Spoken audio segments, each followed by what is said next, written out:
you know. Next slide, please. Okay. This is just like explaining what I said already, the pilot study we did. It was only with 50 women. Imagine if we have found and we have material to support those women.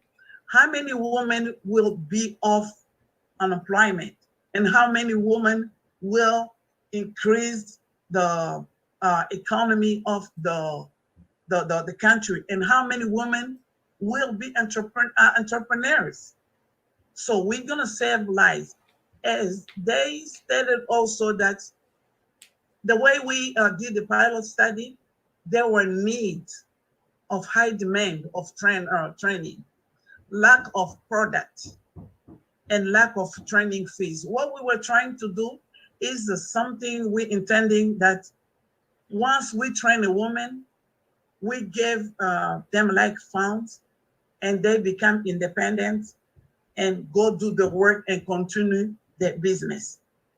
So for future, as trying to see the future of those women, the future is so bright, but we need to stand up and help them, especially that you guys are holding the Congolese women and the children's lives because of the devices that we are using.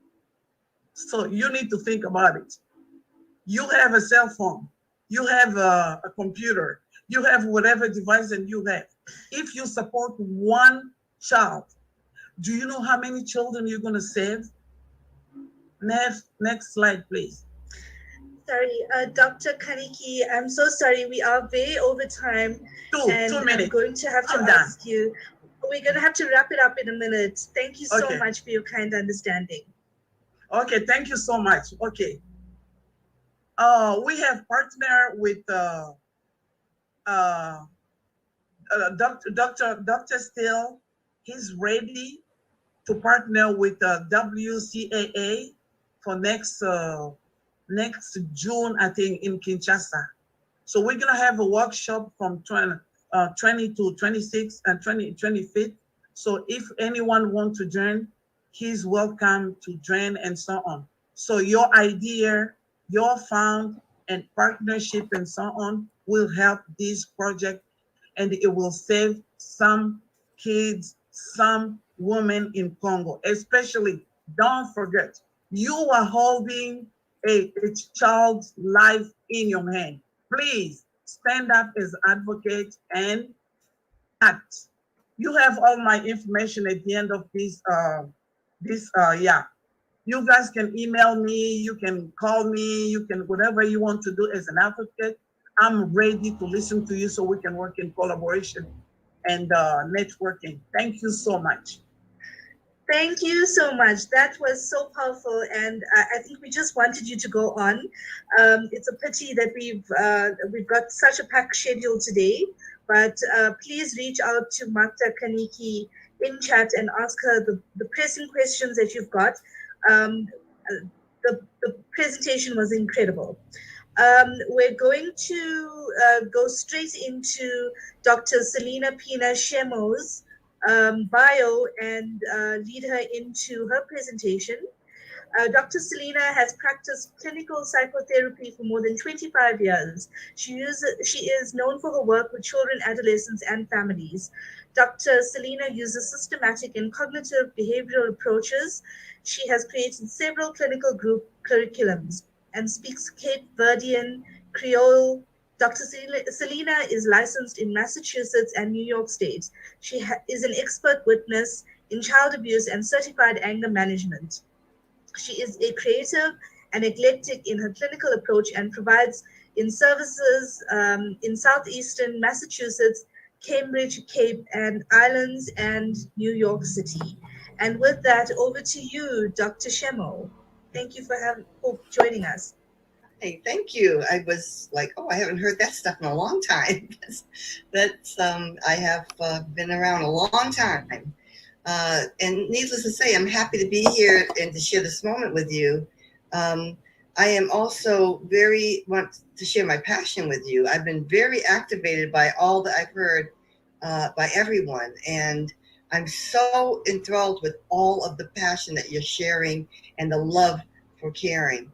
So I'd like to share my passion, which has always been through my walk and my experience and my exposures in life, which have been many of the experiences you're talking about that people have gone through, have also been my gifts in my life.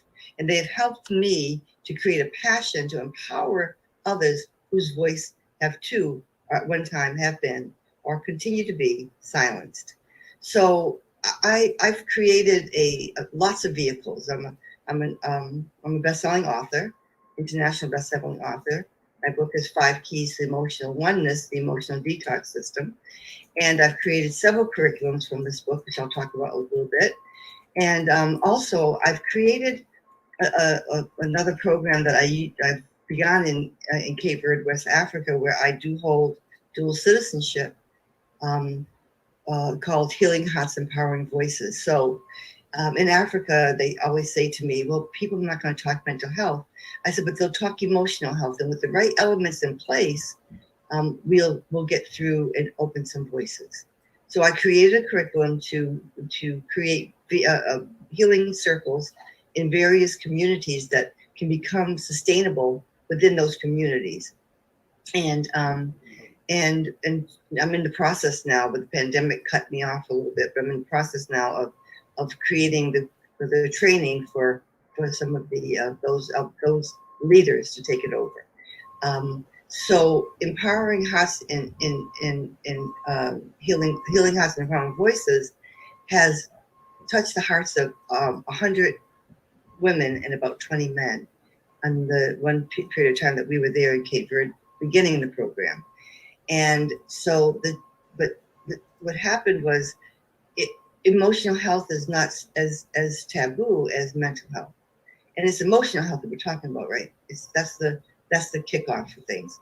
So needless to say, this is not my conversation for today, but I wanted to I got so activated with all the passion here. I want you to know that, yes, you save one child, you save the whole community. So let's open our eyes and open our hands and open our pockets to really looking at how do we create a global kind of entrepreneurial social environment, climate to create healing across the globe.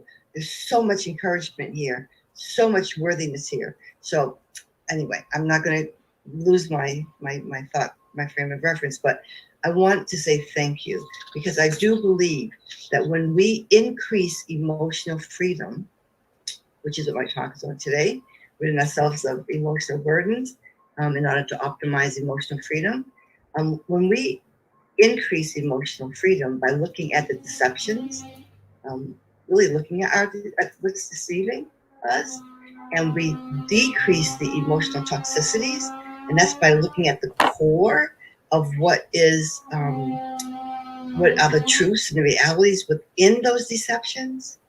And what we'll get out of that is an activation of expanding our voices. So we all have entrepreneurial qualities and abilities and sustainabilities within us. It's a matter of opening our voices. Our voices, if they're contained or if they're hushed or they're not where they need to be, and the internal voice is not in place correctly, we have a hard time reaching those goals, right? So it's a matter of opening our internal voice and being able to say it loud, as the women were doing in that gender march there in the Congo, and saying their piece. And this happening all throughout the world where women are using their voice more. But you've got to open the internal voice. We've got to make sure that that's connected. So anyway, I look forward to this journey with you today into the inner window of ridding ourselves of emotional burdens in order to optimize emotional freedom. So if I can share the screen, is that possible? Oh, I can. Look at that. So let me open this up here.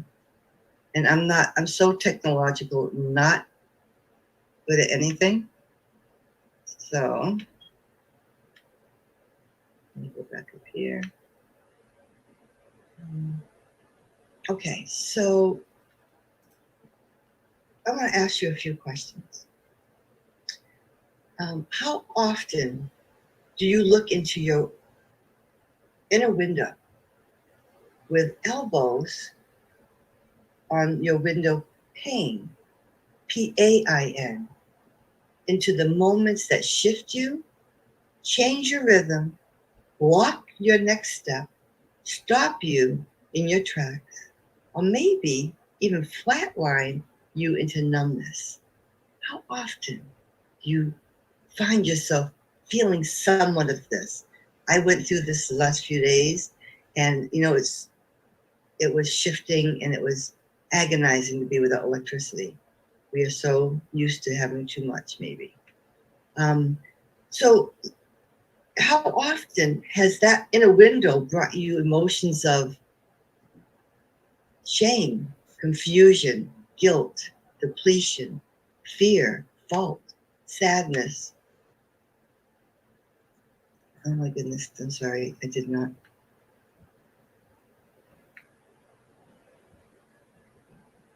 Let's put on this here. Okay, here we go.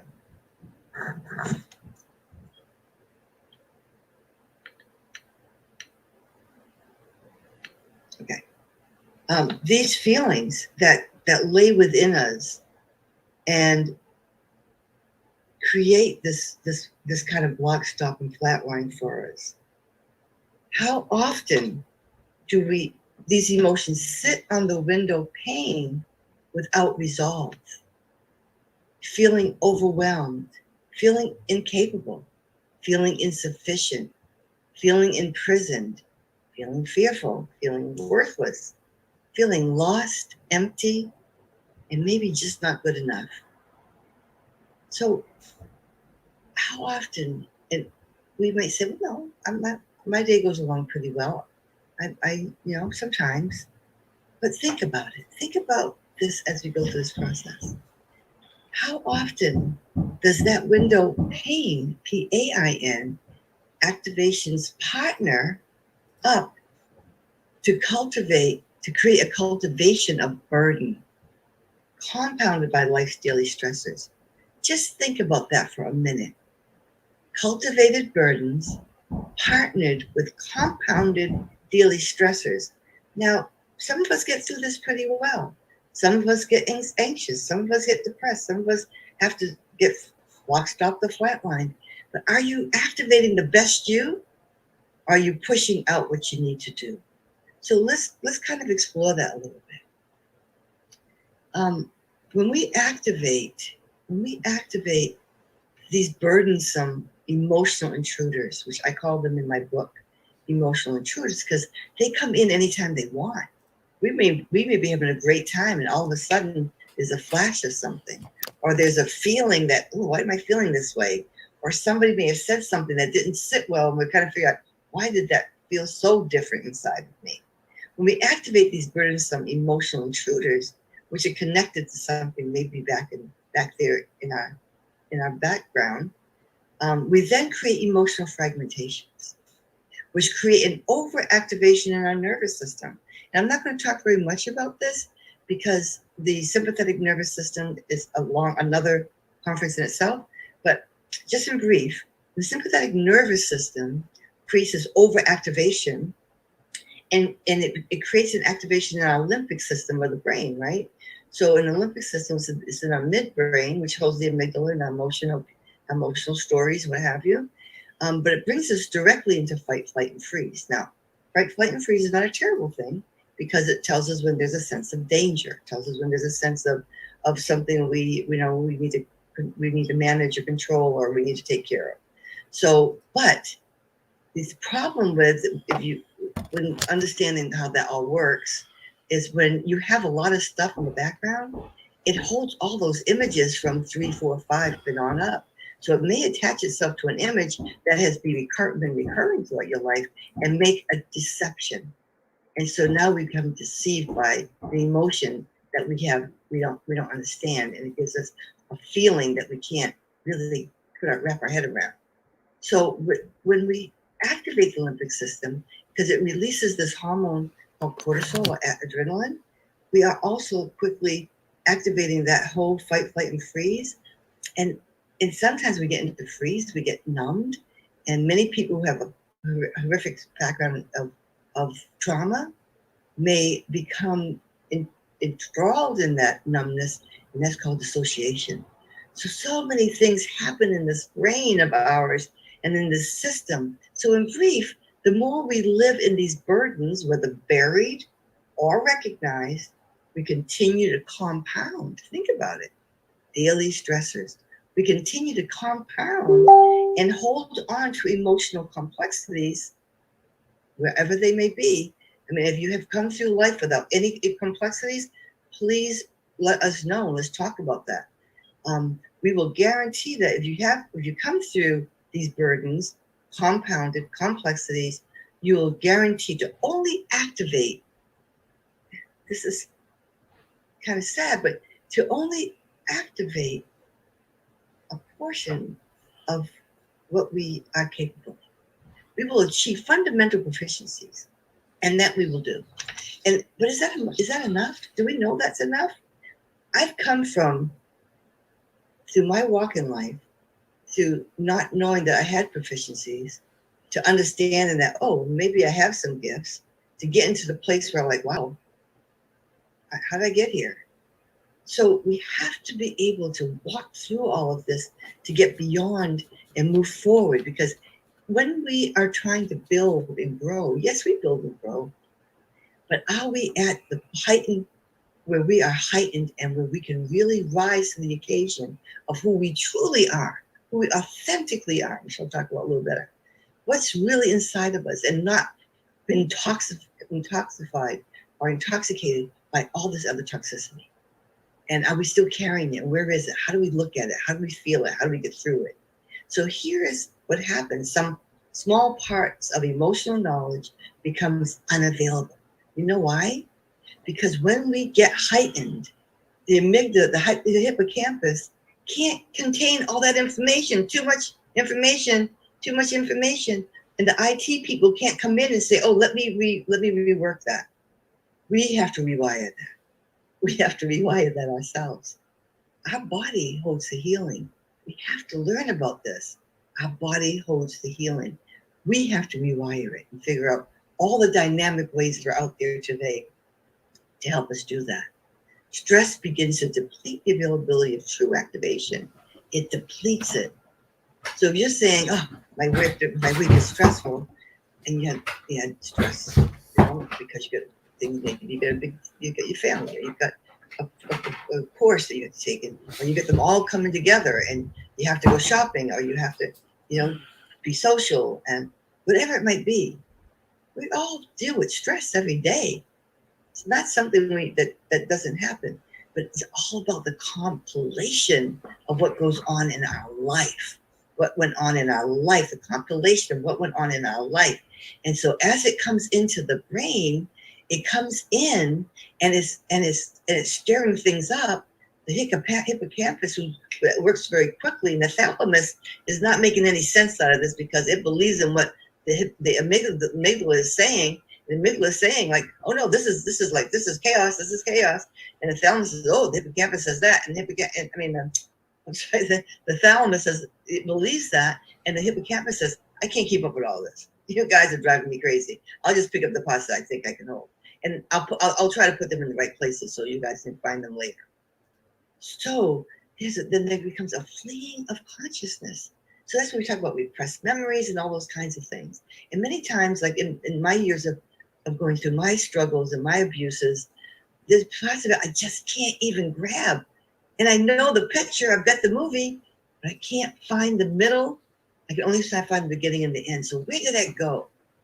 The other piece that happens on this emotional fragmentation is that then if it lives too much, if we live too much in that fight, flight, and freeze, in that limbic system, other parts of our brain begins to dim. Other parts of our brain begins to dim, like our executive function in the front here. So now we're saying, wait a minute, let me think about this. But so, granted, we are doing well, and certainly life is moving forward. Are you at the height of your of your innate gifts, have you received those trinkets, because those innate gifts are waiting for us to show up. So what we have to do, and there's some simple exercise I'm going to show you very quickly, that we have to use to bring the sympathetic response into a parasympathetic response. So the sympathetic's going up, and we want to say, no, no, no, no, no, no, no, no. We gotta find some place to relax so we can make sense and calm this feeling and move on to some balance and relaxation and some replenishment of what we need to do and fulfill. So let me go to the next slide. So this slide here is just giving you a few. I mean, I really believe that, as I do more and more research on healing our body, healing our mind, body, and spirit, I come across all these really, really great gifts. So heartmath.org, look it up. They have, we use this thing called the N-Wave Pro or the Inner Balance, and there's all kind of breathing exercises that you can do. And the interesting thing about HeartWave is its job is to create a coherence between the heart and the brain. So when you get sensory information coming up in, instead of going into the wrong dimension, the wrong informational system or the amygdala and causing chaos, the heart filters it. It says, no, this is okay. But you have to do this stuff repetitively. This is not something that, oh, I'm feeling this way, let me do this right now. You can do it in the moment, there's no doubt. There are many exercises in the heart math that you can do in the moment. I use the heart focused breathing a lot, and that's to get coherence. The N-Wave Pro and the Inner Balance is showing you if you're actually breathing it to get coherence, if you're actually working it. And guess what the brain does? The brain says, oh, you're doing this pretty consistent. You're giving us a new message. The brain starts to make the shifts. It starts to make things different. It starts to make life a little bit easier to comprehend and get through, with all the other beautiful things that we have that we can address. So look up heart waves, and the breathing exercises are amazing. Then there's the polyvagal. You know about the polyvagal? I'm sure you do. And the polyvagal nerve is where we try to find balancing in our emotional interruptions in the moment. In the moment. So the interesting thing about the polyvagal nerve, and the Latin root of vagal is vagus, which means wandering.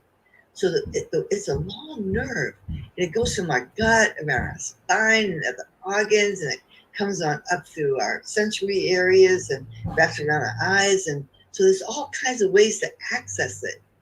So one way to access it in the moment is to access it through deep diaphragmatic breathing. So this is the kind of funny ways to do it, right? So the Wonder Woman pose, Wonder Woman her fists are closed, and she has it set on her hips, kind of.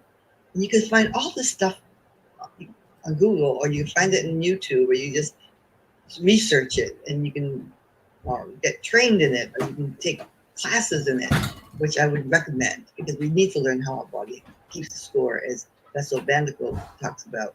We need to know how we can hold the healing in our body in the moment. And so you put in your hands there, and you're doing this deep diaphragmatic breathing. And it's 4 in deep into your diaphragm, hold 4 and out 4. How simple is that?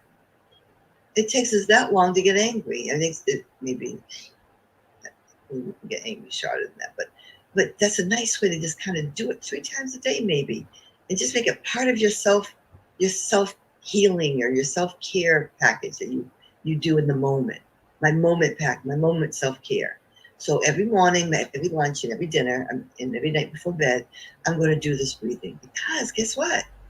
Our brain will say, "Oh, so this is affecting this nerve here, and it's making this body feel better. So let's make these shifts here." Here's the lazy boy pose. That's putting your fingers together, putting your hands behind your head, and you sit back and do the same breathing. 4 in deep, hold 4, 4 out. You can do it sitting on your hands, because it's running through your vein, running through there as well. So you sit on your hands and you do the same thing. 4 breaths in deep, 4 hold, and 4 out, extended. So then yoga, it's the most amazing thing to do, because yoga has poses that affects lots of parts of our body, right? And it has poses that affects the polyvagal nerve. So look at this. Take care of yourself. You know, we'd put diets together. Okay, I'm gonna eat this today. I'm gonna do an intermittent diet. I'm gonna do keto. Let's do a healing the body diet. let's look at how can I make myself, because the calmer you are, the more you can make it through a day, the more you can relax through things, the better off you are in how you're achieving what you need to achieve, because you don't have the emotional intruders coming in to upset you, because now you're taking better control. You have more clarity, which we'll talk about in a little bit. I don't want to run out of time. Then there's the butterfly breathing. You know, EMDR, which I do EMDR. It does a bilateral stimulation, because the left and the right hemisphere, they talk to each other. And while you're processing something, the left and right hemisphere are having these conversations like, oh, what's going on over there? So maybe this needs to come over here. Hey, let's calm this down over there. Oh, this is the feeling? Okay, well let's make better. Let's make this better. But that's another breathing exercise to look into. Sorry, Dr. Shimo, we are running out of time.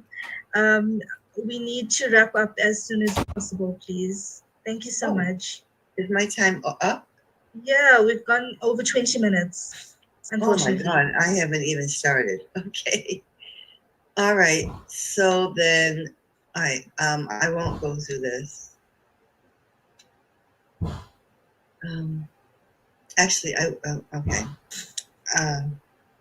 So the 5 keys that I utilize is really looking at the cycle 1 is really looking at creating your life experience and the exposures, and you'll create your inner culture, your life connections, and your tree of life. So I have curriculum that we go through all of those phases to collect all the data, map all the data, collect a profile, and then we go into the tree of life, which is your tree of authenticity, and we create what is genetic, predisposed, what was environmental, and what is authentic to you. So you can look through that. We go through cycle 2, which is all of the pre-journaling before you can even go through a detox, to get through the detox so that you have all the information already encoded.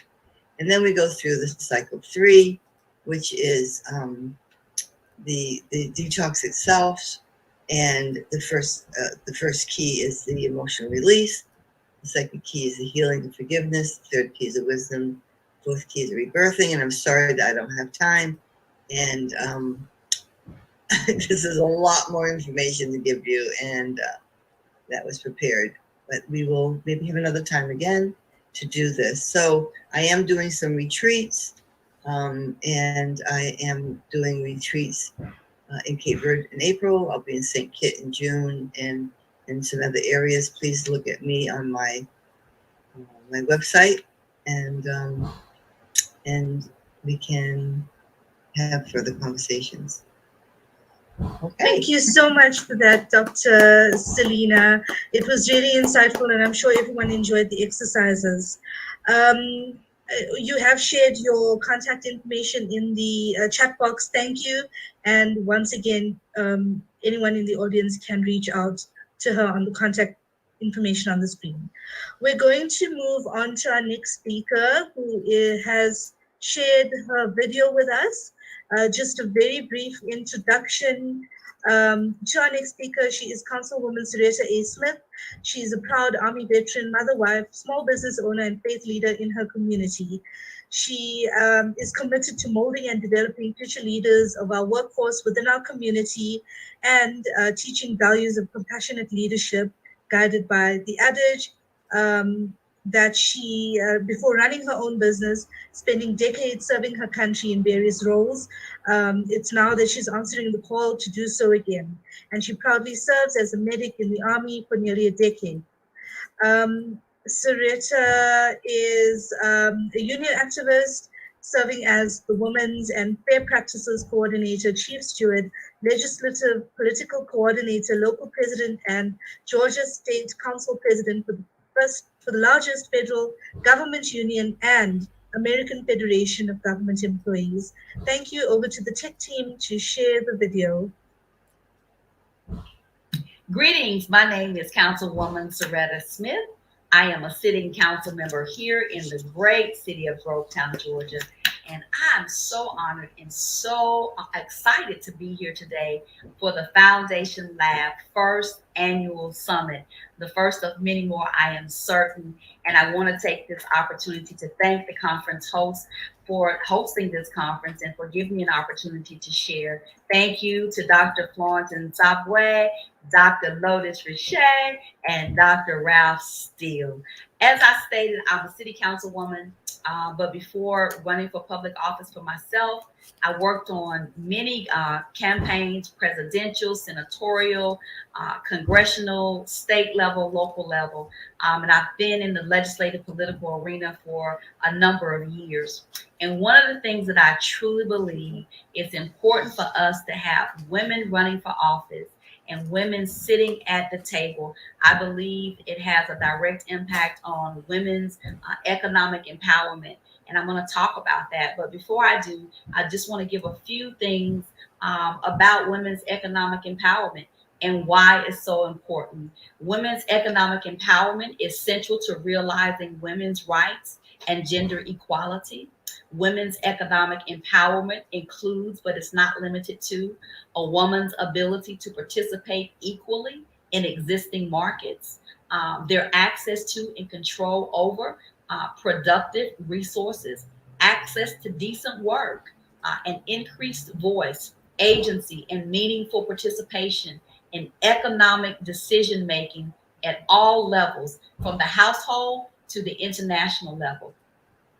When more women work, economies grow. The data supports it. The statistics support this. When more women are working, economies are going to grow. This is why women's economic empowerment is so important. Women's economic empowerment boosts productivity. It increases economic diversification and income equality, in addition to other positive development outcomes. Women's economic equality is good for business. I'm going to say that again. Women's economic equality is good for business. In other words, women being empowered economically, it makes good business sense. Companies greatly benefit from increasing employment and leadership opportunities for women, which is shown to increase organizational effectiveness and growth. It is estimated that companies with 3 or more women in senior management positions, they score higher in all dimensions of organizational performance. That's why it's important for women to run for office and to be at the table and to be a part of the conversation. Unfortunately, in many countries, women have been underrepresented in government in different institutions. This historically tends to persist, still persists, although women are increasingly being elected to be heads of states and government. As of October 2019, the global participation rate of women in national level parliaments is 24.5%. In 2013, women accounted for 8% of all national leaders and 2% of all presidential posts. Furthermore, 75% of all prime ministers and presidents have taken office in the past 2 decades. Women face a lot of challenges when it comes to running for political office and being political leaders, but I'm glad to say that more and more women are pursuing leadership positions in present day, because women are starting to understand, if we're not at the table when the laws are being made, there's no one there speaking for us. And so while I believe we've made great strides, we still have a lot of work to do. And so it's important for women of influence in every industry. My industry just happens to be government. It's important for us to train, to equip, to teach and prepare this next generation of women so that they can take their seats at the table, so that we can continue to see women empowered economically, so that we will continue to grow and develop and be successful. I just want to encourage women today that when we run, we win. And when we win, we get a seat at the table. And when we sit down at the table, we get a say in the laws that are passed that are going to have a direct impact on women's economic empowerment. I hope something was said today that encouraged, motivated you, or stirred you, if you're a woman, to throw your hat, to throw your name in the hat, run for office so you can get a seat at the table, so that you can be a part of the conversations for women's economic empowerment. Thank you all again, and have a great day. That is wonderful. Thank you so much for the recording. And we are not able to ask any questions in that light, but we can reach out via Fondation-Lab or Lotus Richer, Dr. Lotus Richer Ignite, to connect with Councilwoman Loretta Smith and ask her any questions. Without further ado, I think we need a 5-minute break. We're gonna play a video at the back, but if anyone needs a comfort break, we're gonna do a short one now and see you in 5 minutes. Thank you.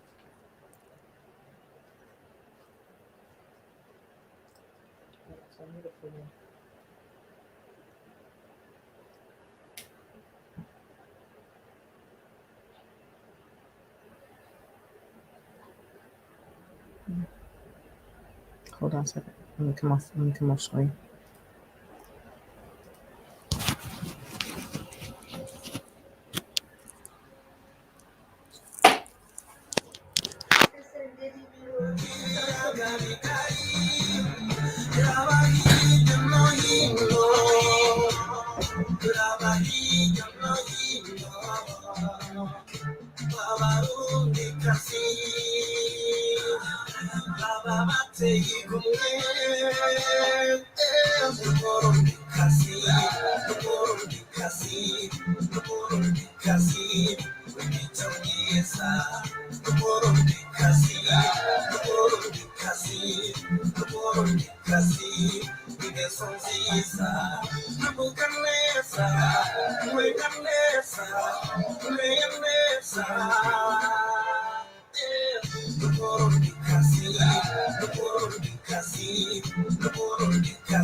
Welcome back, everybody.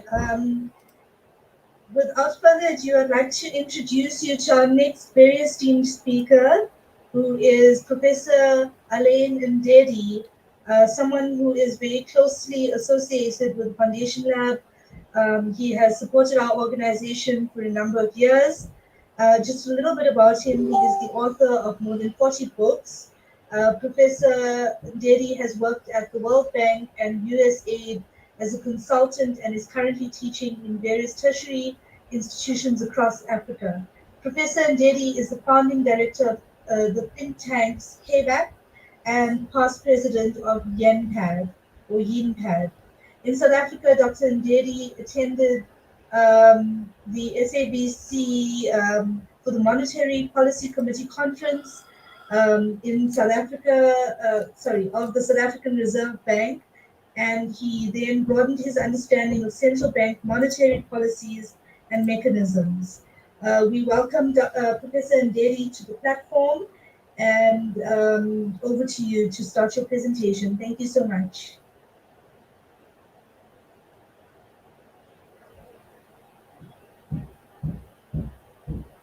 Professor Ndedi, your mic might not be on.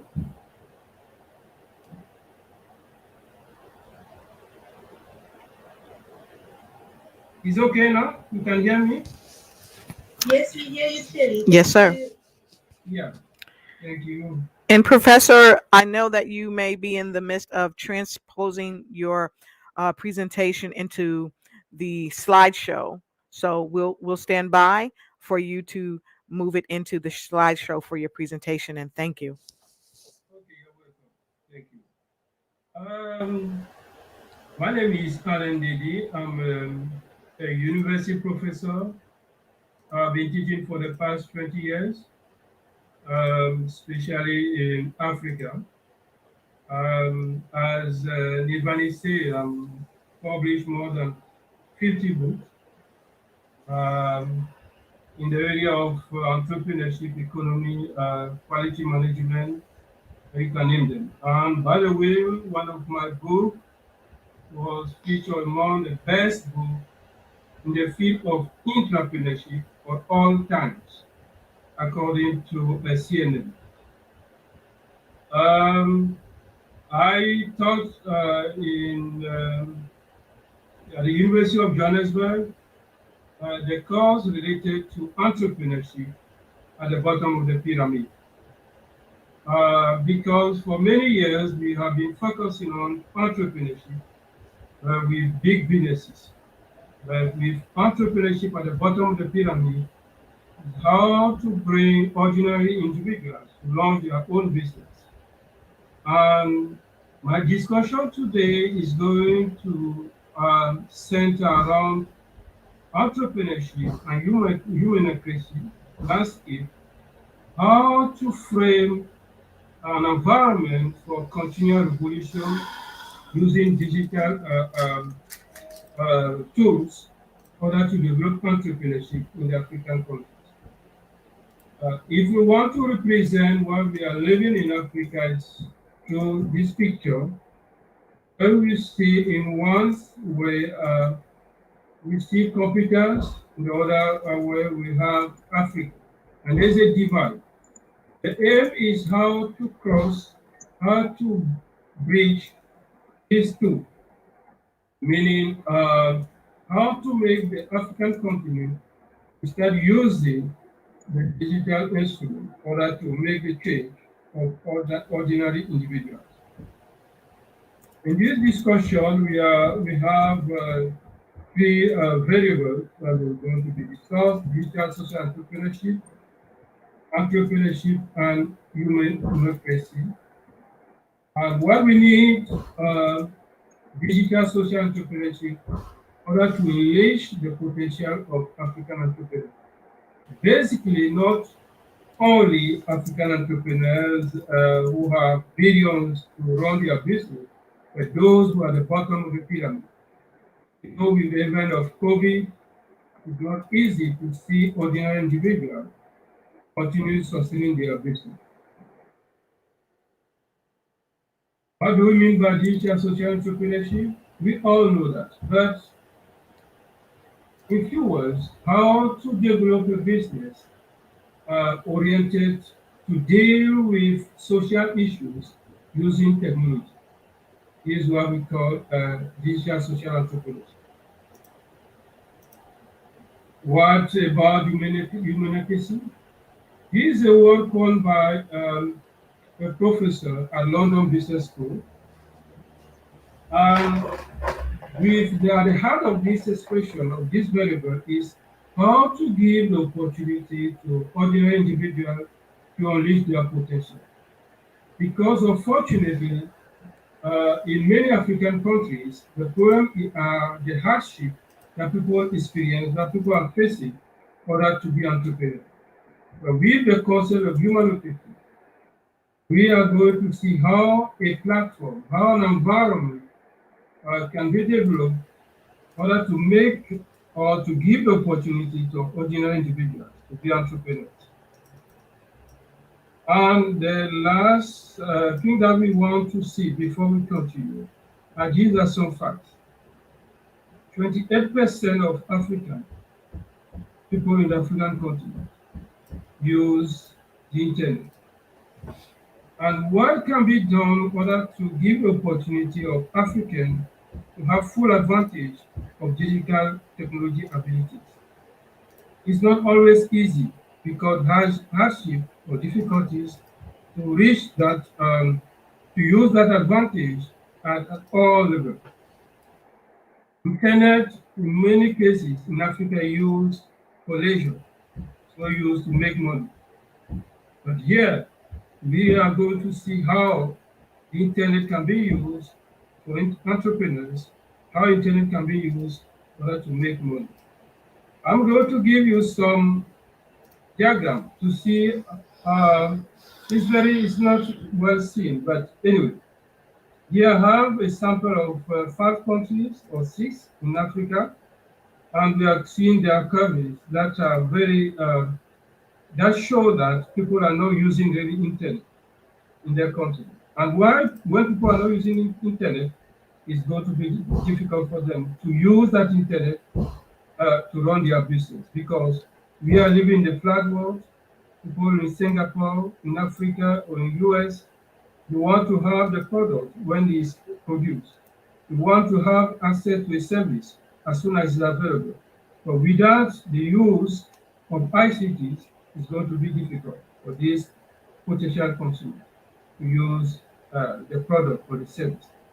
The global digital divide is also seen in this uh, slide according to International Monetary Fund. If you try to watch where is Africa is situated, we see sub-Saharan Africa, 24.1% of individuals are using the internet. I may exclude from this picture, from this slide, countries like South Africa or Rwanda, where they are moving sometimes around 40% of people using the internet. Digitalization in African continental free trade is important to use ICTs, but for what? For what purposes? A couple of years ago, African countries come for what we may call here an African continental free trade area. How ICT can be used in order to unlock that full potential. We see many African countries, the borders are locked. Unfortunately, a person living in South Africa may produce a product, but that product is going to be difficult to be used in Zambia or in Zimbabwe, a country not closely to South Africa. But by using this agreement, African Continental Free Trade Area, countries can commercialize their product across the borders. And this is possible through ICT. We have in countries like CIMA or ECOWAS, where people are producing many products. These products are not can only be sold in the country where they are produced, while neighboring countries can also have access to the product. But through ICTs, these countries, neighboring countries, they can have access to these products that are commercialized by these countries. But for that to be possible, there is a need of an investment for that free trade to happen. We are going to see these investments are done through private public partnerships, meaning that individuals who can have funds, money, they can work with their various governments or with regional institutions in order to see how they can develop ICT for, for trade to develop in the country. Here we are seeing the multiplier downstream benefit because each time that potential entrepreneurs can be in a network, they can work together. We are going to see going to benefit ordinary individuals. Digitalization can be a tool for reducing inequalities in the country. Yes, because people can commercialize their products. They can make a kind of income and they can move from poverty to a better life. Unfortunately, right now, with the data that we have, many people are living in poverty because they cannot really use ICT in a manner that is going to empower them. Underserved population or vulnerable population have difficulties to do that. In sum, how can we move forward? We have 4 points regarding the way forward. Investment in infrastructure, that was very important, nationally, regional, and at the continental level. Investment in policy, framework by fostering a digital-friendly business and regulatory environment. Investment in scale by improving core education, education in areas on the field where people can make money, and investment in risk management. These are the 4 areas in which investment can improve the world we are living now. Here we have another slide showing us the roles of ICT in the continent. And I'm afraid to tell you that here we see that few routes are moving from Africa to other continents. While in other areas in the world, we see how countries are connected. But unfortunately, in the African continent, it's not the case. We need to change this paradigm. We need to change the current situation. Here we have network coverage in some sub-Saharan Africa. We have Nigeria, Kenya, South Africa. Yes, when we look at South Africa, we can say, so okay, Kenya is not bad. But the average, we are below 40% in Africa. What are the first steps to achieve a digital society for all Africans? Number 1, we need to bridge the gap, the digital divide. Here, it can only be possible with broad-based digitalization, especially for those people at the bottom of the pyramid.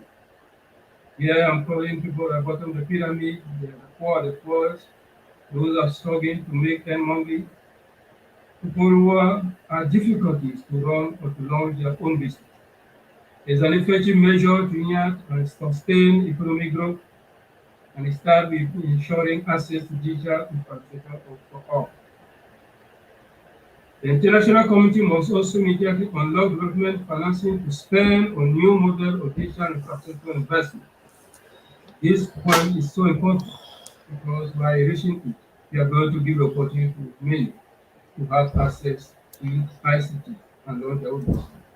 The second one is investment in capital, in digital inclusion and states. Yes, investment can be done at the national level, but people need to be empowered. They need to be trained at the university level or also through some short courses for that have the skills for that to use the infrastructure that is available. This one is very important. Digital public services at scale. Yes, entrepreneurs sometimes they have this struggle to deal with various governments.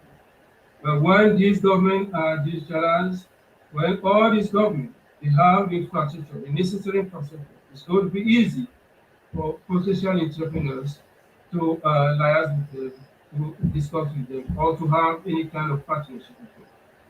This one is also important. The fourth one and the last is to close the digital gap for small and medium enterprises. Yes, unfortunately, we have people who are launching their business, but sometimes they are not aware that around the corner there's someone who's doing something similar to what they are doing.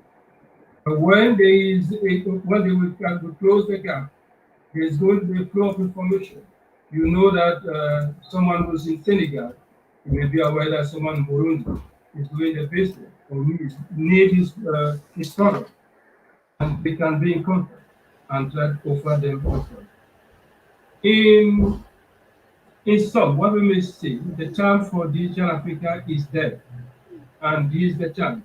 We don't need to swim back or to put it at a later stage. Collectively and through the multi-stakeholder partnership, we need all rallying around African digitalization as one of the key development challenges of the decade. We need to ensure broad-based, inclusive, and sustainable digitalization that has become one of the most urgent developmental issues for our generation. I cannot finish this presentation without coming back to this um, slide. The aim is to close that gap between these one side of conflict and the other side. We have African entrepreneurs. If this gap is closed, we are going to improve the life of people. Thank you, Nibani, and it was a pleasure sharing this presentation. Thank you, Dr. Professor Ndeti. I think that's such insightful information, especially on digital social entrepreneurship, which is a subject that's not often talked about. Does anyone have any questions that they would like to raise for Professor Ndeti?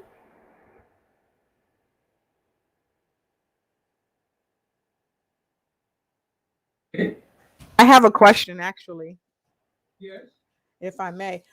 Professor Ndeti, I had the pleasure of meeting you some time ago, and I've come to know that you work tirelessly to support everything that the Fondation-Lab does, but not just in Africa, but globally. So, what inspired you? And I think Dr. Kelly and Dr. Eve shared this earlier on. It was their mother, but your mother, other women who also inspired you to take such great stand for women and having them to evolve even greater economically. Yes. First of all, you just say you have given a part of my answer. I was having a privilege to live with my mother, who was a single mom, and she was a very entrepreneur. She started working. She was waking up at 4 o'clock. I was there watching at her, and she gave me the opportunity to know that women are suffering and they need the Yes. support of men. And when I finished my first degree, I was in the field of management. I was supposed to have a go in a public school in Cameroon and have a nice job, make a lot of money. I decided to continue with my studies to do entrepreneurship. And at that time, when I was doing entrepreneurship in Cameroon or in Africa, it was not known. I remember when I started to come back in Africa, people asking me, what have you been entrepreneurship? Yes, I say entrepreneurship. And I have a privilege to study in at a certain point, one of the best universities in South Africa called University of Pretoria, where I learned a lot the concept of social entrepreneurship. And by the way, I started working a project social entrepreneurship at that time involving women. I will have to go to township in South Africa just to stimulate them, to encourage them to run their own business.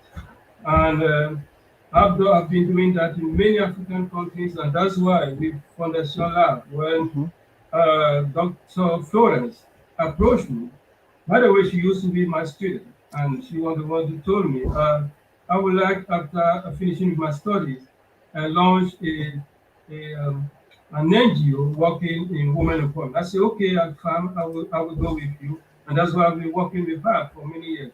Unfortunately, it's not easy to manage social engagement Mhm. and where you can make money.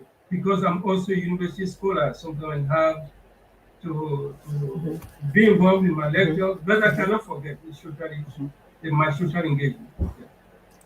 Awesome. I appreciate that answer. Thank you. And Ms. Nirvani, I wanted to ask a question of Dr. Selena Pinashimo before we transitioned. If she's available, I've got a question, if I may ask, because I think this ties into what Professor Ndedi is sharing as well.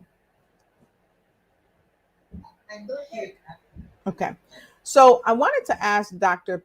Selena Pinashimo about her keys of greatness, and I love that. But she tackles this same thing that Professor Ndedi says in part from an emotional standpoint, an internal standpoint. So I wanted to understand, why is it so critical for women, even from the moment of inception in the womb, why they must have that emotional balance as they move into business, not only in the business sector, but in their home. Because many of the men on this platform said it loud and proud. It's their mothers that have, and not to say nothing negative about the fathers, but it's the mothers that have a major impact, especially in the emotional realm. So I wanted to kind of trickle back and ask Dr. Selena Pinashimo, why is that so critical for us to be balanced as women emotionally? Thank you. Hi, I'm not going to come on screen, so I was just preparing myself to leave the island. However, I will try to answer that. It's first of all, we're emotional creatures, right? And we have a lot of weight that we carry, a lot of burdens that we absorb. We're carrying, and we have a lot of influxes of emotions that come and ebb and flow more frequently. We have to look at the business world, and we have to fight to get our way in there. Yes. We have to. I mean, I remember being at a conference one day. I was the keynote speaker, and I was in the concierge floor of the hotel getting a cup of coffee when this man asked me if I would get him a cup of coffee because he thought I worked there. So even being a Black woman, we have to fight even harder to get recognized. We're constantly having to, put a lot of what goes on around us, and we do it because that's how we're trained. That's how our parents brought into, maybe, I mean, we're fortunate, our parents brought that into view for us, especially our mothers. Yes. We had that type of relationship. Yes. So we just have a lot more that we typically carry. We tend to be more, I'm going to say this generally in a general fashion, but we undergo a lot of abuse. Yes. There's a lot of abuse. I mean, men do too. But so there's a lot of stuff that we have to sort through. So we have to find balance. In any way that we can, we have to find balance because we've got what it takes to be that entrepreneur. I'm a living example of coming from passion to, from mishaps to passion. And we all have it. I come from an entrepreneurial family, but we don't always feel we're good enough. So we have to get that good enough going. We have to be able to wrap ourselves around being able to fight that fight and face that next battle, and do it in a way that sometimes we have to come out of our comfort zone and feel okay with that, and be balanced and feeling okay with that. So we don't walk away feeling like we have been depleted because so many times we've been told that we're not good enough. So there's a lot of reasons why, Lois, that we have to always find ourselves in a place of having to make sure that we are carrying the right loads, carrying the right, being able to put the burdens into place, to put the emotional stressors and daily compilations into place. Thank you so much for that, Dr. Selena. I think it's very powerful how many successful people have been raised by single mothers, and that's a great testament to women in itself. Thank you so much. And I just wanted to give you a brief idea of what's to come for the next hour. We've got Dr. Lotus Riche, who's going to do her presentation. We have Dr. Florence Nisabre, who's going to share her thoughts on her expertise. And we're going to introduce you to a very exciting new project that Dr. Nisabre has launched, which will come shortly after her presentation. And there is some really exciting entertainment that is coming our way. I'm pretty sure that it's confirmed. As last as I know, it was confirmed. But please hang in there, and we will be with you shortly on any changes to that schedule. However, leading on, you are very familiar with Dr. Lotus Riche. She has been a familiar face throughout the 3 days of the seminar and summit. And I'm not going to go back into her profile or her bio, but I'm going to say over to you, Dr. Lotus Riche. Thank you very much. Greetings to Thank you very much. Greetings to each and every one of you. We are so happy that you are here with us. Without you, I don't know what we would do. And I just got to say, Miss Nirvani, you have been doing a fabulous job. And I just thank you for the introduction. And to Dr. Selena Pinashimo, thank you so much for answering that question, because it's a very needed question to know and to understand how we must be in emotional balance. So thank you for that. And to all the speakers that I have to follow, oh my gosh, I just want to thank you and I appreciate you. So let's get right into it. And I have the ability to share my screen, and thank you so much. And let me make sure I'm sharing from the right screen, and I think that I am. And here we are.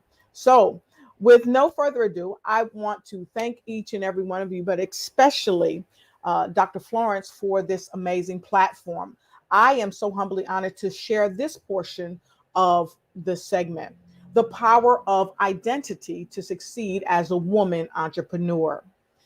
It is unequivocal that women have struggles, and we have struggled since time began. So let's talk about this. Who I am, who could I be? What could I be? Some of us, if not most of us, we struggle with identity. And sometimes these struggles hold us back from what we could become. In fact, one's identity is more complex and it's hard to explain than what we imagine oftentimes. And so, women in the United States, many times we are able to identify in certain ways, whereas women in other countries, especially Africa, are not given the opportunity to identify or to even come to the table. Not to say that this is not pervasive across multiple planes, it is. But here today, we are talking about our African women, for starters, globally. And then we're also talking about all women. So let's talk about this identity. Identity can sometimes really be confusing with all the labels that we're given from women, in identity. Let's look at the idea of identity as explained by the psychology today. It says identity encompasses the memories. Of course it does. Our experiences, our relationships with people, our relationships when we are actually in the womb. That's why I alluded to that earlier. And the values that we create one with another. Okay. This creates a steady sense of who one is over time. But you know what? Identity, even though it's confusing, a person can be labeled as such, but that it's not to identify him or her. Identity includes all of these things, as you can see on the screen, our relationships and things of that. But see, here's the thing. Identity becomes people's first impression of you. It becomes a heavy influence by your environment, by people that look onto you, and by labels that are given. Certain labels that are given seem to identify us by what the social standards are. So having over much concern over what others might think of you or what they might say can sometimes make you feel that you need to hide, that you're not important, that you don't need to stand up, or that you don't need to stand out. But here is where we have to build strong boundaries so that we identify internally with who we are, and what we're becoming. Here's something that a wonderful artist that I follow has said. She said, you can't please all the people all the time. And so it doesn't matter what people say about you. It matters what the Most High knows of you. And so when we talk about identity, we want to talk about that. Why? Because identity is powerful. Our identity drives much of our behaviors. It ultimately drives some of the results of our life. Okay. It's unequivocal that human beings can do everything in their power to have a great identity, but sometimes it's marred. According to a blog called by goodtherapy.org, our identity is self-chosen. Our identity. Let's take a look at some of the people that we've seen here. Many of them are doctors or scientists or Congress people. But guess what? Before they became those people in those roles, they were themselves. Let's look at Professor Ndedi. Let's look at Dr. Selena Pinashimo. Can you imagine Dr. Ndedi with this short haircut he's playing years ago as a kid? That was a part of his identity. The environment around him, the people he played with, is a part of his identity. And it is powerful because that's how people relate to us. What about Dr. Selena Pinashimo, who we just talked to? Understanding the keys of emotional wellness and emotional balance. Guess what? That is a part of our identity that we embrace. And it's unequivocal that identity is one of the key paramount foundations that we must embrace, that we must set boundaries with, and that we must signify that are our own. And identity represents how we perceive ourselves and how we want others to perceive us. It's a label, it's a decipher, and oftentimes it's given to us by others based on their stereotypes of us. So the question becomes, what do you want people to know and say about you? So let's talk a little bit about the history of the identity of women in Africa and globally. We know that without a doubt, women artistically are shown to thrive in the world. And it's shown that women are remarkable and how they are changing with the times and with the tides. And that we are continually to show up. But the lack of equality with the opportunities for women is staggering. It is unequivocal that historically, the world has set guidelines for women of how they should be. There's a great website that I think may serve you well. It's called interactive.unwomen.org. And when you go there, it shows artistically how women thrive throughout the world. It shows what we're doing in these changing times. But let's face it, society is telling women how we should dress, how we should act, how we should perceive things, what jobs we should work in. It's telling us what we should do as a gender. Women, you can only wear skirts, only wear high heels. Let me ask you something, and I'd like you to put this in the chat. How many women out there, anytime you get ready to be seen in public, you feel like you got to put on your lipstick? You feel like you got to put on your makeup?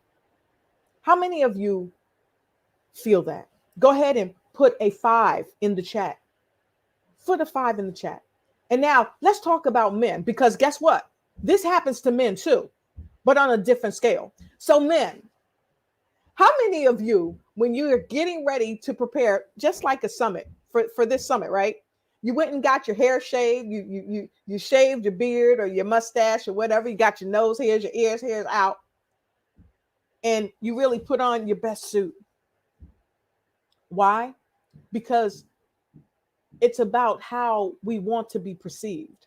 It's about how we know some people will perceive us. And for many of us, let's face it, women are expected to be polite. We're expected to be modest. We're expected to be nurturing. We're expected to be submissive. But isn't it interesting that we don't expect men to be as nurturing or polite or submissive? But it's all about identity. I know that many people consider women as the weaker sex, but we had one of our wonderful speakers talk about this briefly earlier. And I dare say women are not the weaker sex. And we must reform the way we think, because when we reform what we think about changes. And therefore, our identity can greatly shine through. So let's talk about some examples. As we can see, labels for women across history is less valuable than men, and we know that. So, for example, sustainable development is a key driver to women's economic empowerment. And we've had many of the people on this platform talk about it today. Yet, less than 20% of landholders are women. There are so many gender differences in access to land and credit. And because of this, it limits our economical opportunities for women farmers. Let's talk about that, because it is unequivocal that those who rule the food control the people. So the question is, who are you being controlled by economically? Who do you want to be controlled by? Dare I say, women don't want to be controlled. We want to have a seat at the table. We want to also be able to create our table and decide what food is being served at the table for our nourishment.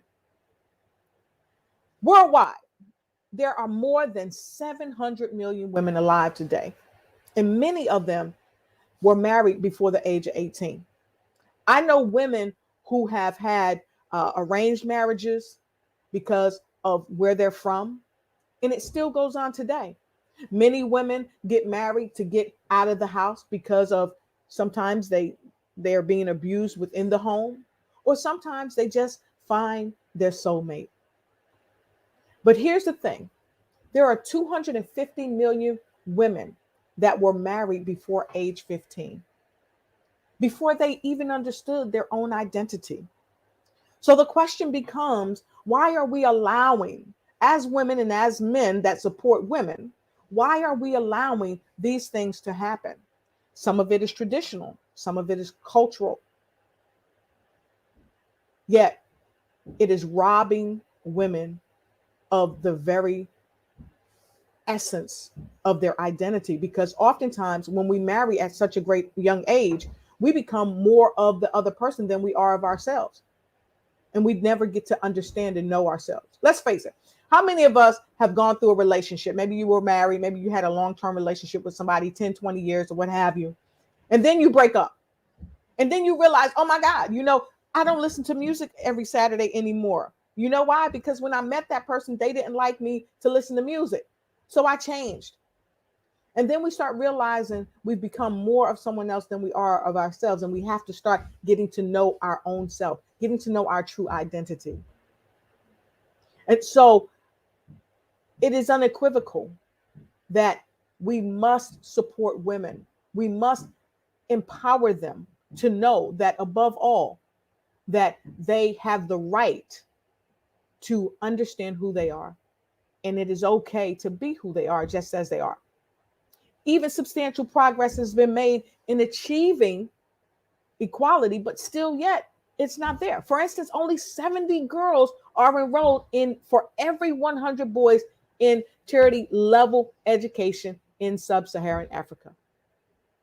Let's talk about gender equality before the law. It still is there, but it doesn't translate into reality.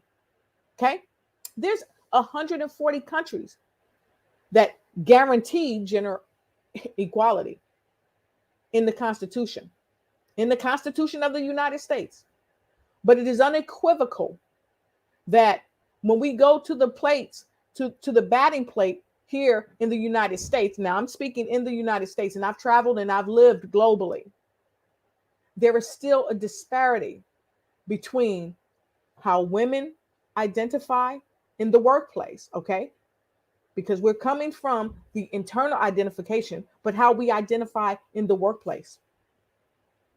We often identify as the lesser of the two, even though we have the same credentials, and many times we have more credentials than our male counterparts.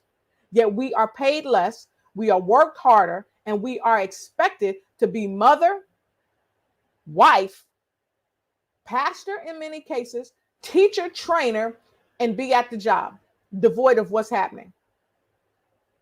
And so we have to understand, even with our efforts, the gender wage gap is crazy.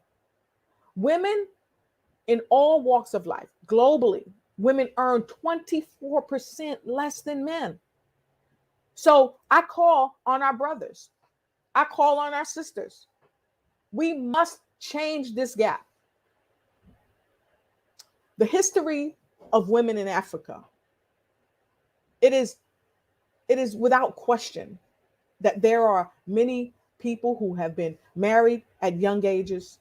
There are many relationships at the center of kidnap, even within families.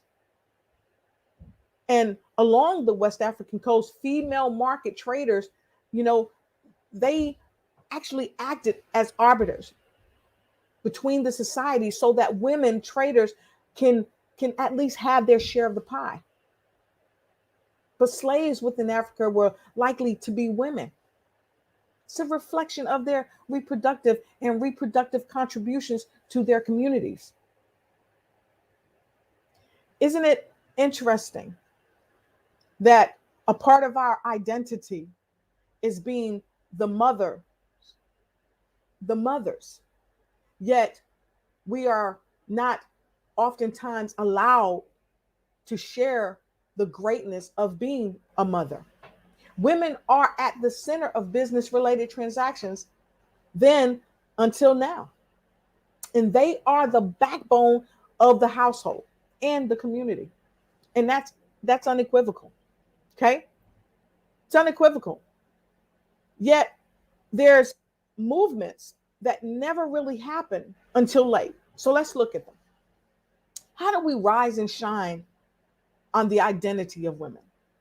In New York, July 13, 1848. Now, this has been going on a long time. That's right. We have been working, striving so that we can thrive. The women's rights movement marked the beginning, 1848, right here in the United States, New York. New Zealand, 1874, becomes the first self-governing nation to allow women to vote. Again, our identity. Where do we show up? How are we inspired? Okay. Nigeria, 1929. And the list goes on and on and on.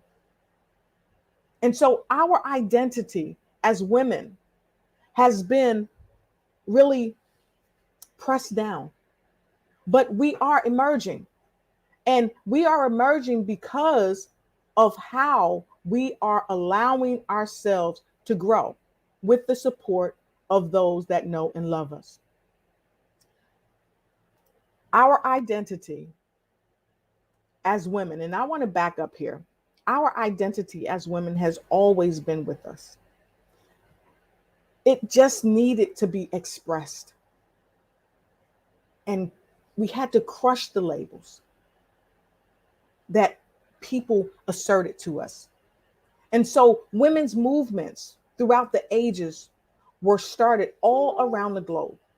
Some started out loud, some were subtle, but they all wanted one thing: to acknowledge women's identity, that they can be leaders, that they can be entrepreneurs, that they can become the most powerful person on the planet. And it is unequivocal that we continue to rise. So let's talk about self-inspiration, mental, emotional, and spiritual fortitude. It is without question, it is vital to build a strong mental, emotional, spiritual fortitude. Since our identities can be influenced by nature and nurture, we must be, and we are, at risk of having a weak identity. If you grow in an unhealthy, uninspirational environment, you will not thrive the way the Most High has intended. For this, you must find self inspiration, self empowerment. You must be motivated. Find out what motivates you. Is it music? Is it painting? We have Dr. Kelly. He's an artist. Are you an artist? Or have you the will to become better than where you are by evolving into what you want to become? I dare say, yes, you do. Because you're here, you're watching, you're in this space and time. It is clear that it is unequivocal that the world will not be tranquil despite the noise of labels. It will not be tranquil. We must continue to rise. When you know yourself, you are empowered.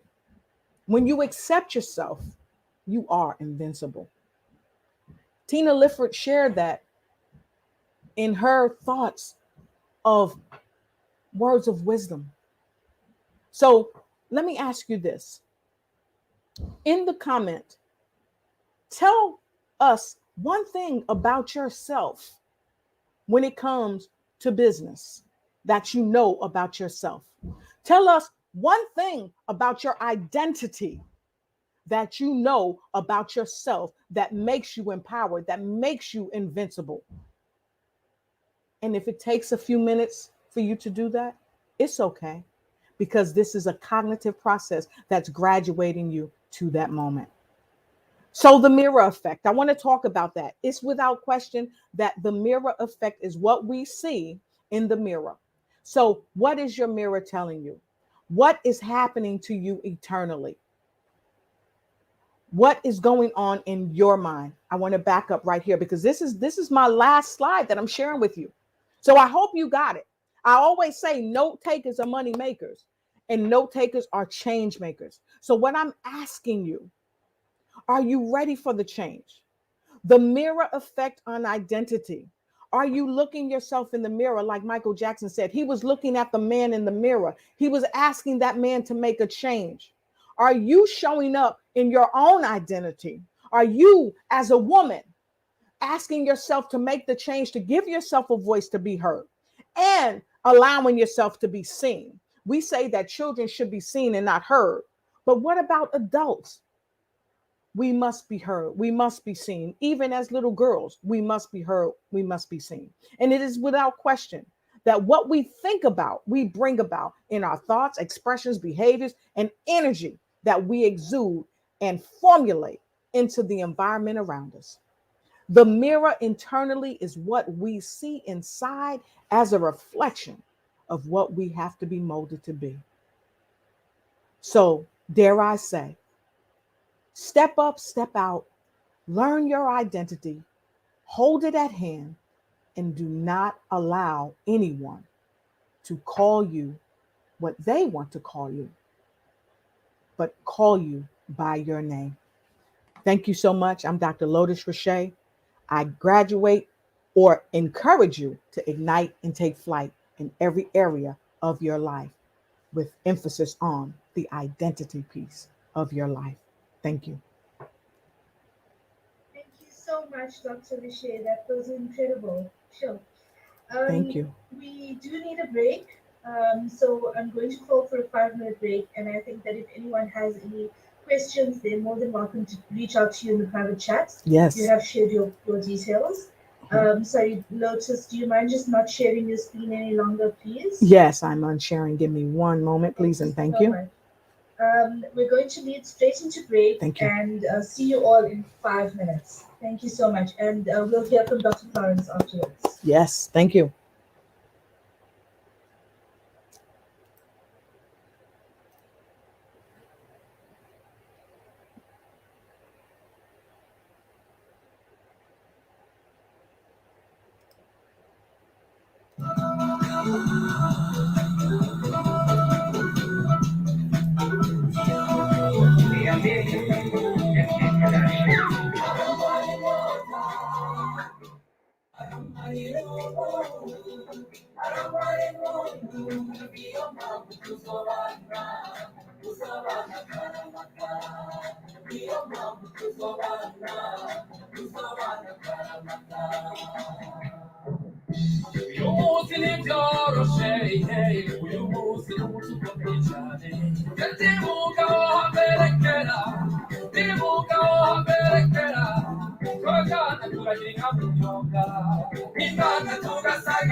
Bishoboka tugashokomangana tugenda turasangira uducumu two kukigira amaraga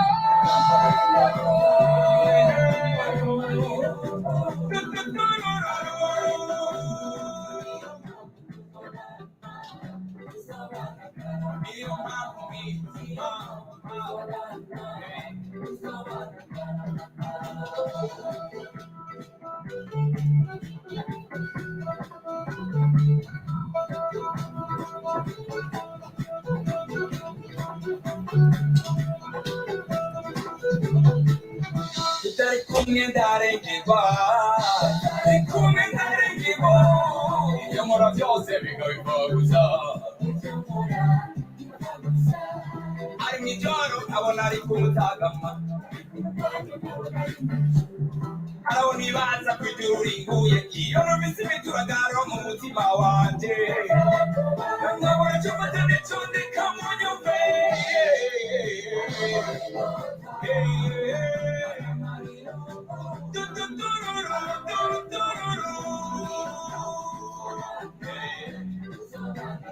niyo mpamvu mwiza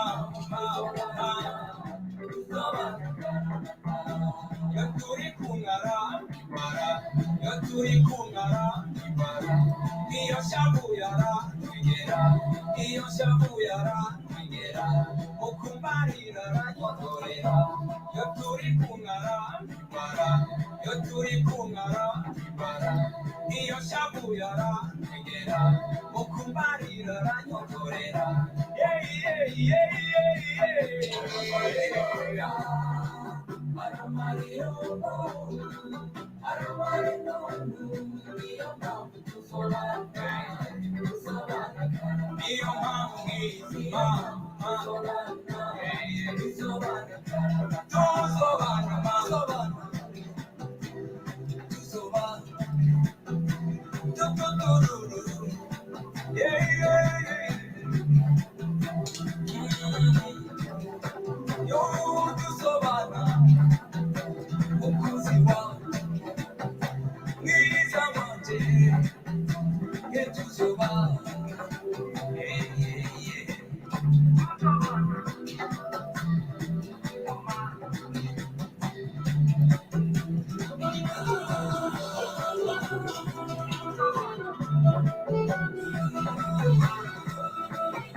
Wonderful. Are we all refreshed and ready to go and close up with our last speaker? The well-known Dr. Florence Mizabo, who without this event would not be possible. She has achieved quite a bit. At times she thought she wouldn't be able to, especially when we considered getting our visas and the barriers that we had experienced there, but she persevered, and then we're all very proud of what has been accomplished over the past 3 days. Sorry. And we're very proud of everything that she has done and brought to us and connected all of us.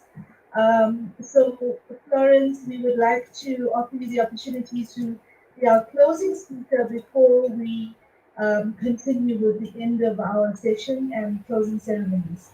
Thank you so much, and over to you.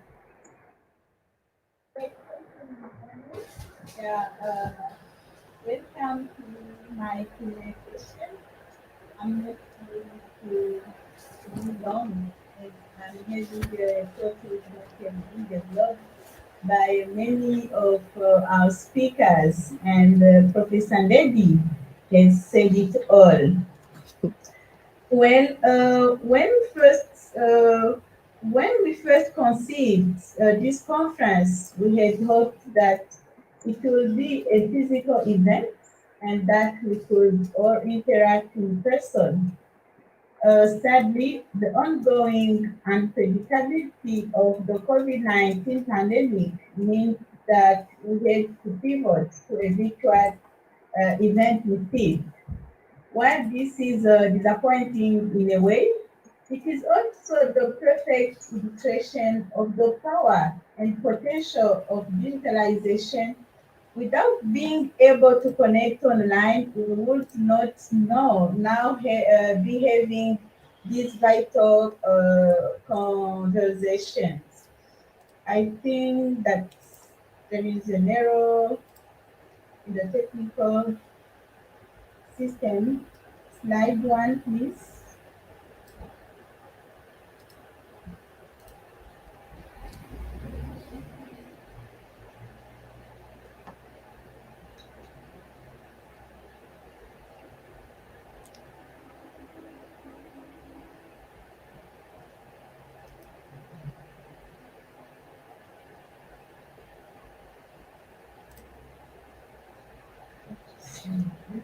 Please bear with us. We have some challenges here in South Africa with load shedding, which has impacted on our electricity supply.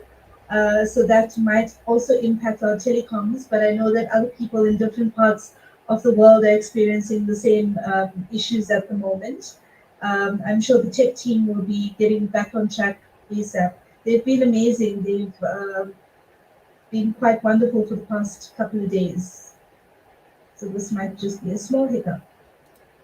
And dare I say, they have been phenomenal. So let's hear it for the tech team. Go ahead and put a number 10 in the comments because we're sending them positive energy. And it looks like they're already back on track. See what positive energy can do? Great, thank you for the positive energy. And as I was saying, I'm not gonna be long, as this topic has been discussed earlier with our previous speakers. So let's move to the slide two. It's rare that trends happen in isolation. If we look at our planet, for instance, at present, we can see a number of micro trends ranging from potentially apocalyptic to promising. Perhaps the most important trend and the one whose effects are increasingly being left is climate change, which could pose an existential threat to humanity with the lifetimes of some of us.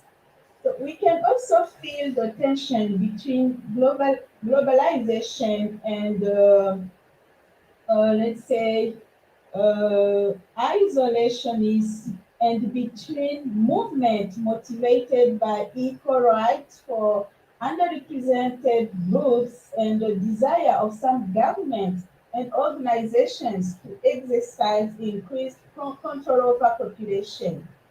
The pandemic is not itself a trend, but has served to slow down some existing trends and accelerate others. So without that, many forms of human transaction, including social entrepreneurship, have been made more difficult. Conversely, much more human activity has moved online, and this raises very important questions about the relationship between social entrepreneurship and digitalization, question that I will address in this presentation. Next, please.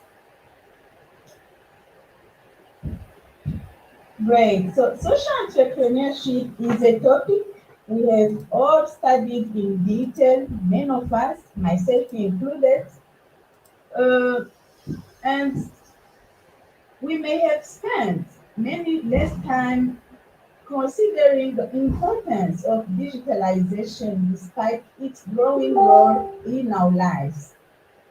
In a simple terms, digitalization is the conversion of any kinds of physical information into a digital format.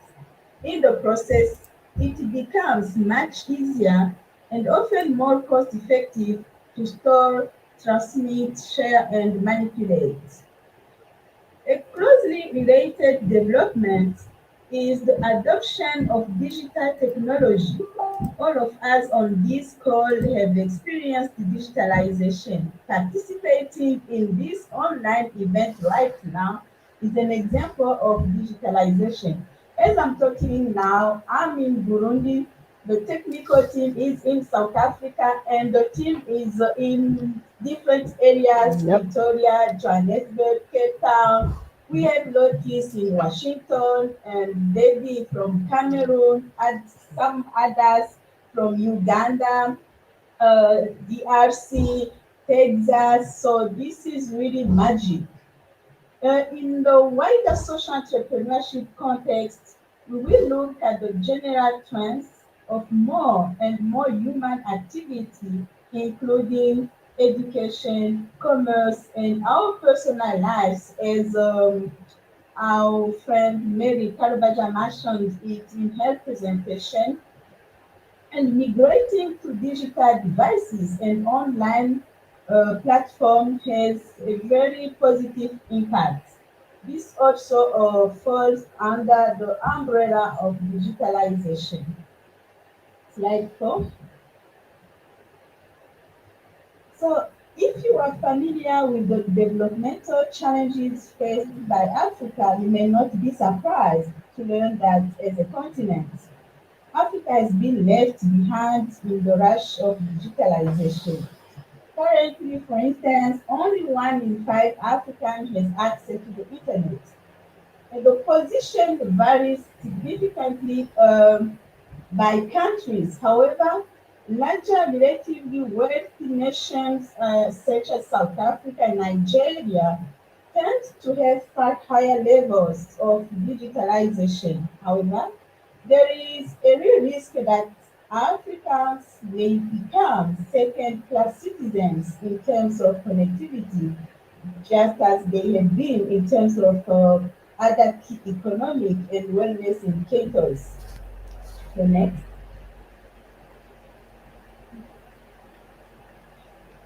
While digitalization in Africa may have begun relatively slowly, other technology adoption trajectories suggest that trend with, these trends will accelerate and reach a tipping point beyond which the majority of African people experience at least some degree of connectivity.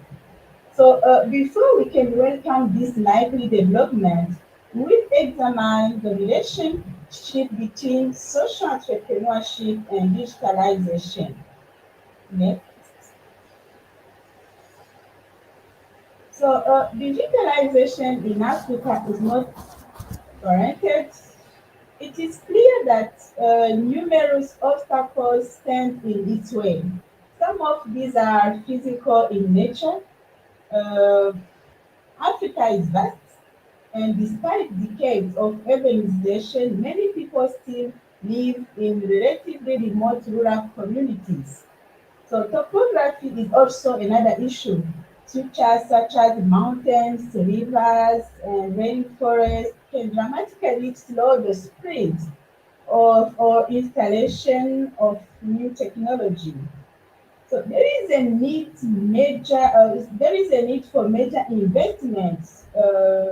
Professor Lady mentioned it, investment in infrastructure, and this will almost certainly need to involve both the public and the private sector.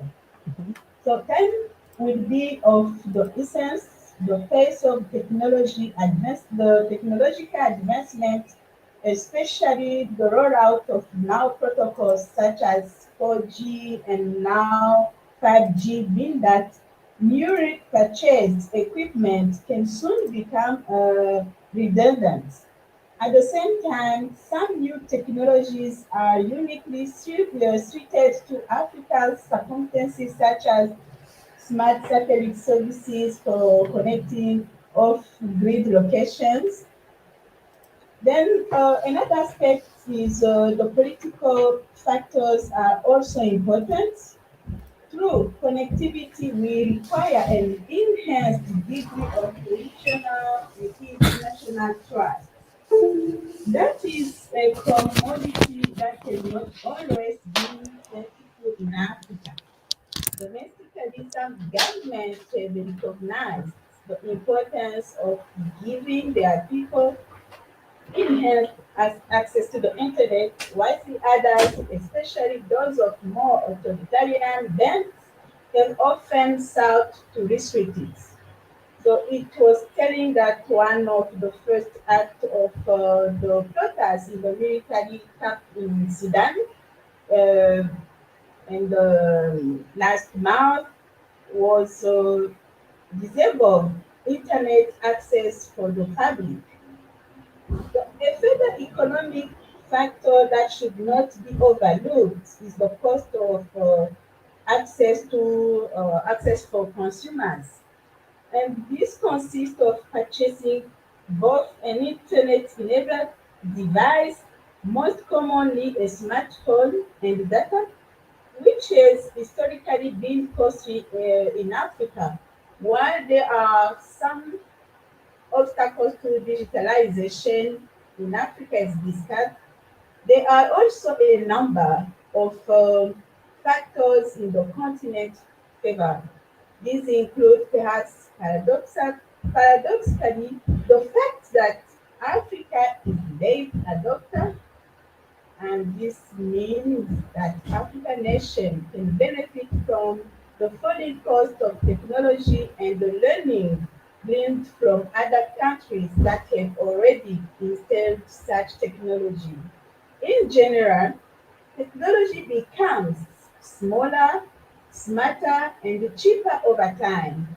So this trend, combined with advances such as satellite internet and 5G, that is connectivity enablers that require only occasional terrestrial infrastructure rather than fiber connection to each building could also help Africa to connect faster. The next one. So is digitalization inclusive? Mhm.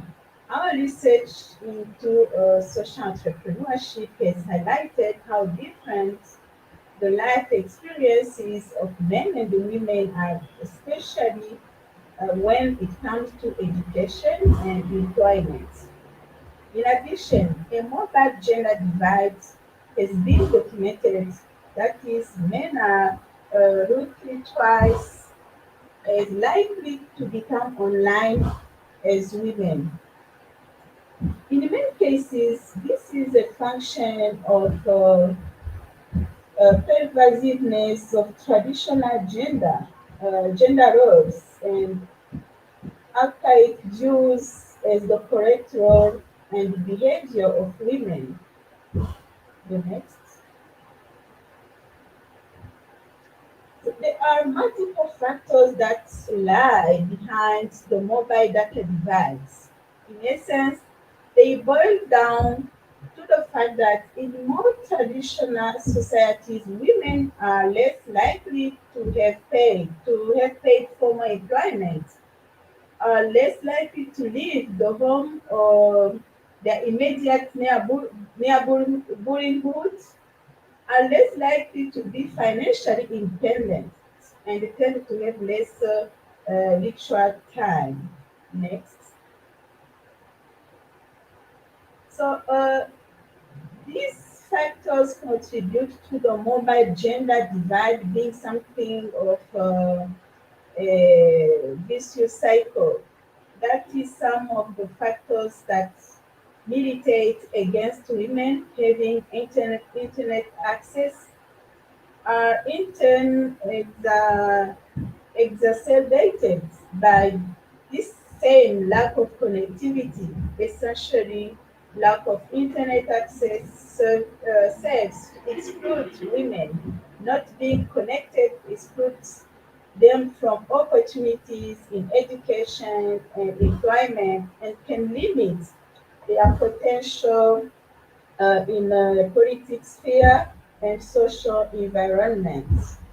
So it is immediately clear that if digitalization is not extended to women, it could have a negative impact on their ability to become involved in and succeed in social entrepreneurship. It is at this point that these two trends converge, or perhaps the correct verb is collide. So the next one, when we look at the potential benefit of digitalization, we can see how they could support the growth of and participation of women in social entrepreneurship. Social entrepreneurship is about people finding ways to solve problems that affect their community. Their capacity to do this is exponentially increased by access to information, revenue stream, and by the ability to overcome obstacles ranging from mountains to social malls. So while digitalization could be said to be a net benefit, especially in the context of social entrepreneurship. It is now without its disadvantages. Just a lack of connectivity can leave an entire population behind. Selective connectivity to contribute to a two-tier society and actually reinforce rather than break down barriers between people of different economic status. Digitalization can also expose people to new form of crime, especially when they are unfamiliar with the risk. A less easily quantifiable hazard and one that may only manifest itself once digitalization becomes near universal within a society is a degree of erosion of in-person interaction. As mentioned earlier, this is a global trend that has been exacerbated by the pandemic and the various lockdown measures Genius. brought in to try and contain it. However, its impact may be most acutely felt in more traditional societies that have not had opportunity to gradually adapt increasing digitalization. Next, we mentioned convergence a few moments ago, given that both digitalization and social entrepreneurship are both growing trends. How can the one support the other? The next, please. In asking this question, it's important to recognize that COVID-19 without that slowed the move towards social entrepreneurship, whilst it has standing moves toward digitalization. Next, we have to recognize that digitalization could be a powerful force in promoting and propelling social entrepreneurship thanks to its ability to remove friction. By that I mean that digitalization can facilitate interaction of many kinds from conversation to transaction. It is also highly empowering in that it gives people access to resources, most notably information that they might not otherwise be able to benefit from. Next. Given that we are committed to the promotion of social entrepreneurship and given that digitalization is a global trend, that has acquired its own momentum. We must accept the challenge of leveraging the power and presence of digitalization pursuing our agenda. The last slide set out the next steps we can take to ensure that social entrepreneurship proceeds in tandem with digitalization. At the same time, we must work hard to close the mobile gender divide so that digitalization not only facilitates social entrepreneurship, but we are to the last slides, Tim.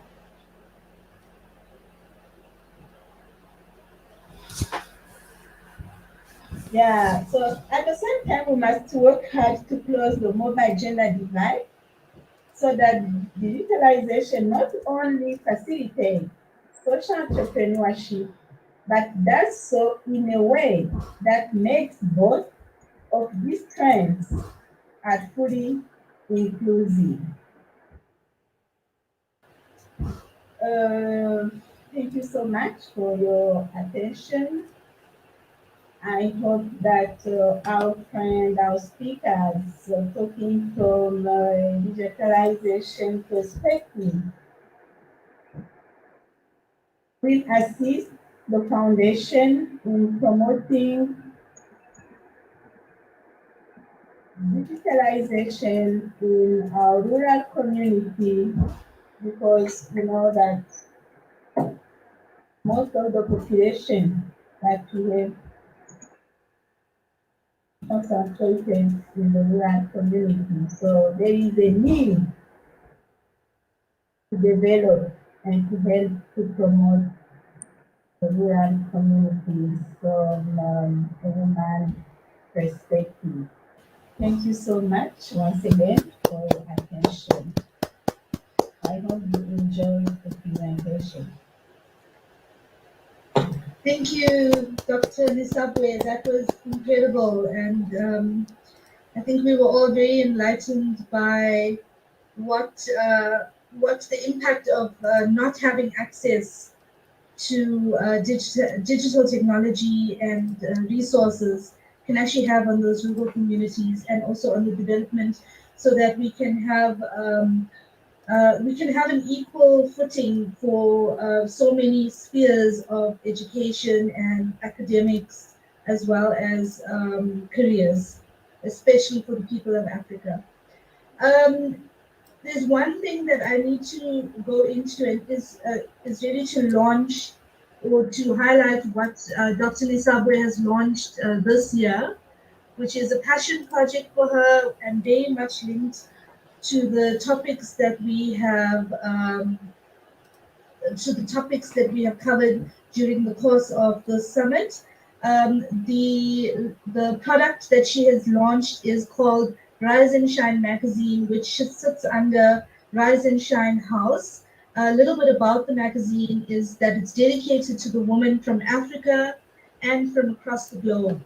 Rise and Shine introduces its readers to the latest news and stories on the exceptional women of Africa and beyond. And that also includes the women that we are featuring during the summit who represent the African American society as well as those who support the development of those societies. We bring you human stories highlighting the positive impact of women's economic empowerment, our core theme, and how it can be a key driver for sustainable global change and the great achievements towards reaching the UN's Sustainable Development Goals. Through Rise and Shine magazine, we want to create networks and also showcase remarkable women in business. Our quarterly publication is delighted to provide works of encouragement, motivation, and inspiration to women so that they can overcome their challenges, unlock their potential, and rise and shine in their businesses.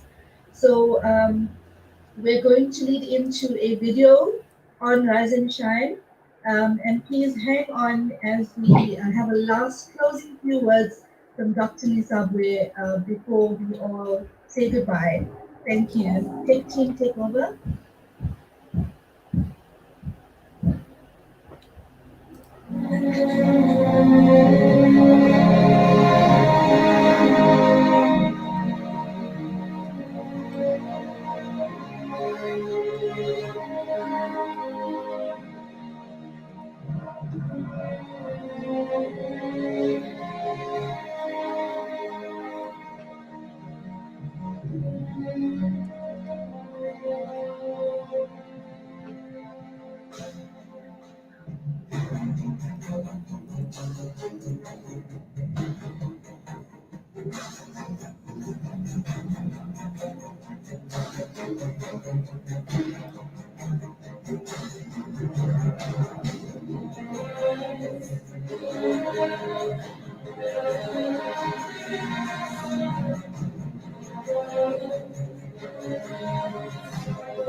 We seem to have lost some sound. I'm sure they're getting it back on track.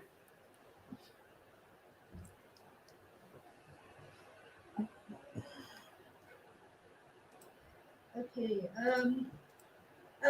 Dr. Nisabwe will maybe share the link of that video. I think that's appropriate for those of us who couldn't see it. Oh, it might have actually been the end of the book. Sorry about that. Dr. Nisabwe would like to give you a final word before we do. Let me just see my note here one moment.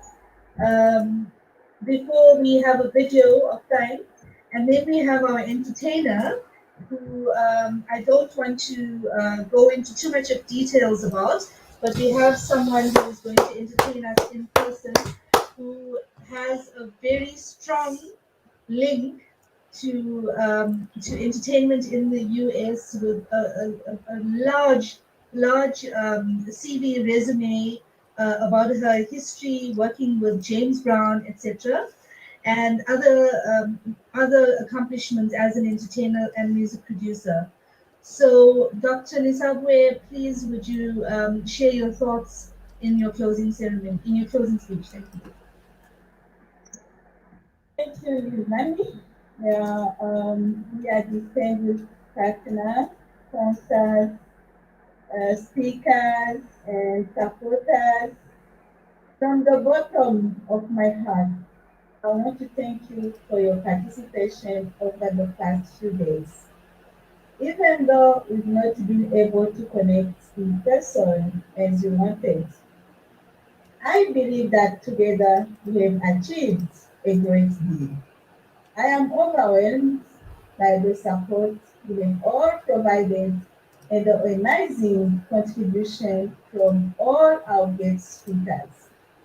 I want to extend my gratitude to each of you for being present and participating.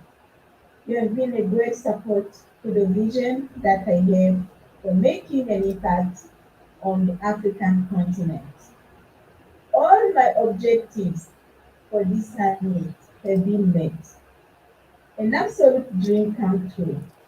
I have wanted to create a sustainable ecosystem and a networking platform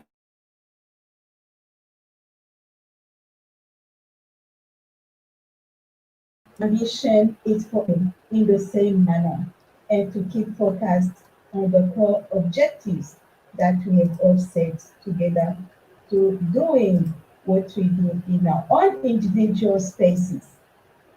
I believe that we can confidently say that this summit was a success. Once again, thank you for all your contribution over the past 3 days. Go well, be safe, but stay with us for a moment. Thank you so much.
Wonderful. Thank you for that, Dr. Nisabwe. We all appreciate your appreciation of us. Dr. Lotus Riche, I would like you to do a brief introduction to our entertainer, and thank you so much, everyone. That's what you do. Thank you very much. And so, if I may, there's no other or better way to describe this young lady. She is a world traveler, and she has been in the entertainment field for more than 40 years. She has traveled with some of the top icons in music all around the world. She has traveled, sang with, and accompanied the godfather of soul himself, Mr. James Brown. And she was therefore dubbed the goddess of soul. She is just simply amazing. So, what I'm going to do is I'm going to take this opportunity to share the inside of my studio and bring a little.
Hello. There she is, Dr. Martha High. Hello. And she's in her studio joining us. Well, yeah, I was able to slip out for a moment because they're recording and everything. So I kind of like eased back to my place and was able to sit up a little something. I'm sorry about the background or something, but I'm here. And that's the main thing that is important. Yes. Yeah. So I just wanted to say that it's a pleasure being here to represent my Rise and Shine. I'm very happy to be a part of this and, to encourage women to continue to move up in the world and let everyone know that we can be a leader and, you can go by that by Dr. Felicia Crochet and Dr. Ms. and everything. So I'm here to help be a part of that, encouraging women to be the best they can be. So I have a song that I like to sing. It's called Always There's Always Room on the Top. Miss High, well, I'm sorry, Dr. High, is there possibly a way that we can get you into some more light so we can see your beautiful face? And whatever you have to do to get to that point, go ahead and do it. We'll wait for you. All right, that's perfect. Yes, ma'am. Yes, ma'am. Thank you, ma'am. All right, now let me make sure that let me see. I'm gonna have to step over here. Okay. How about now? Is that good? That's good. That's good. That's good. Okay, so now we Okay. gotta hook up just to real quick. Let me see.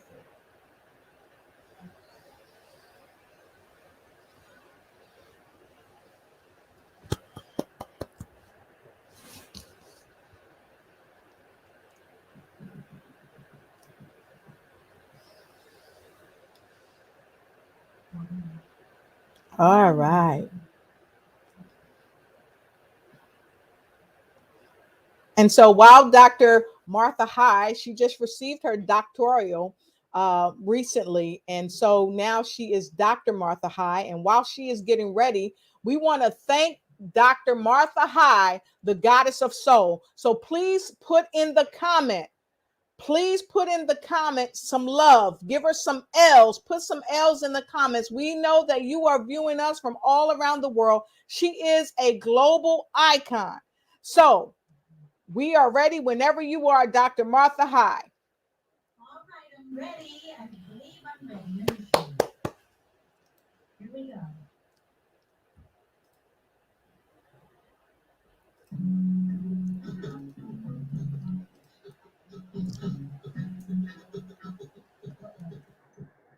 Okay, wait just a minute. Take your time.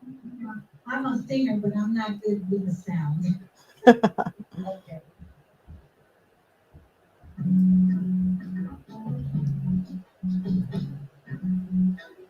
Oh.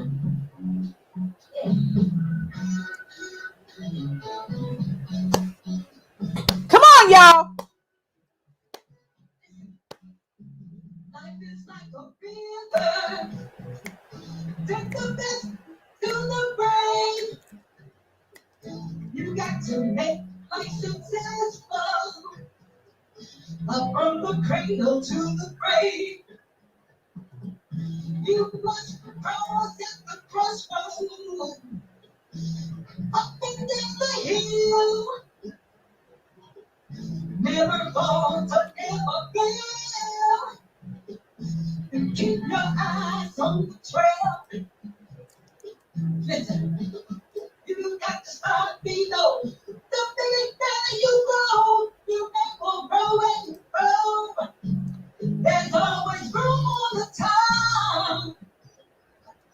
No, don't you dare stop.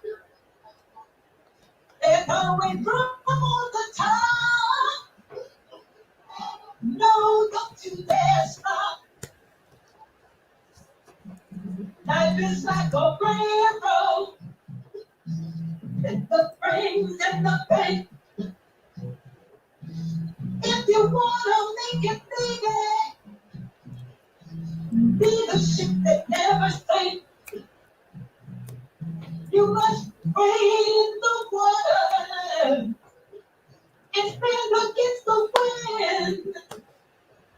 Oh, nothing seems to matter when you climbing up the ladder. You got to start being up. Get better, bigger you grow. Your name will grow and grow. Oh, there's always room on the top. There's There's stop. There's always room on the top. No, don't you dare stop. Woo.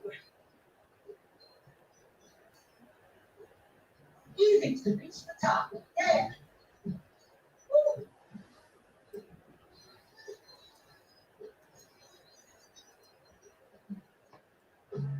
There's always room on the top. No, don't you dare stop. There's always room at the top. Oh, don't you dare stop. There's always Room at the top. Oh, don't you dare stop. always room on the top.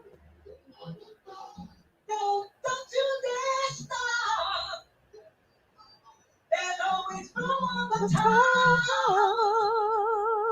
Woo!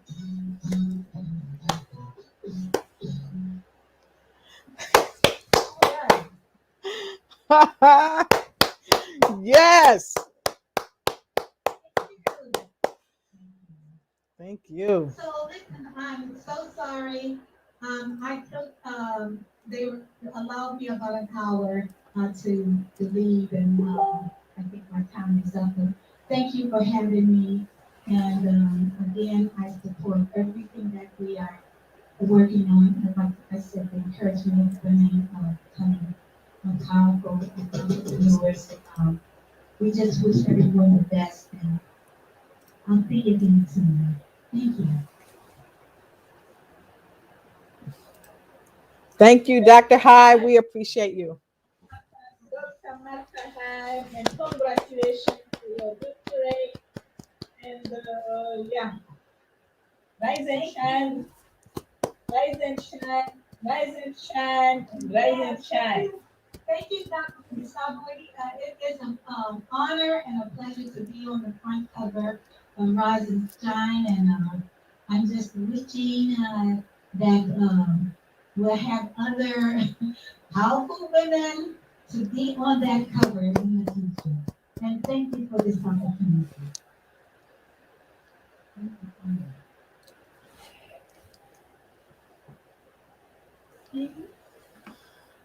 Wow. Aren't we blessed? Thank you, Dr. Martha Hyde. And congratulations on your new album. Thank you. Wow. Simply amazing. So thank you again to Dr. Martha Hyde. Thank you to her engineers. Thank you for her studio staff that gave her a few minutes for her to come and join us. So thank you so much. And back to you, Dr. Florence. Yeah. Just seeing our family and ending these 3 days with energy up, and I request the technical team to give us some 1, 2 songs to say goodbye. And until we meet again, please stay safe, keep well. It was a pleasure. Are the best. It was really a pleasure to make you back today. We enjoyed the moment, and we hope that Yes. it's just a beginning. It's a brand new beginning of many, many things ahead. Magda? I don't want to go. I want to stay. Stay. Don't go. I'm not chasing you. Just stay. Lebo, can you hear me?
Yeah, I'm back again.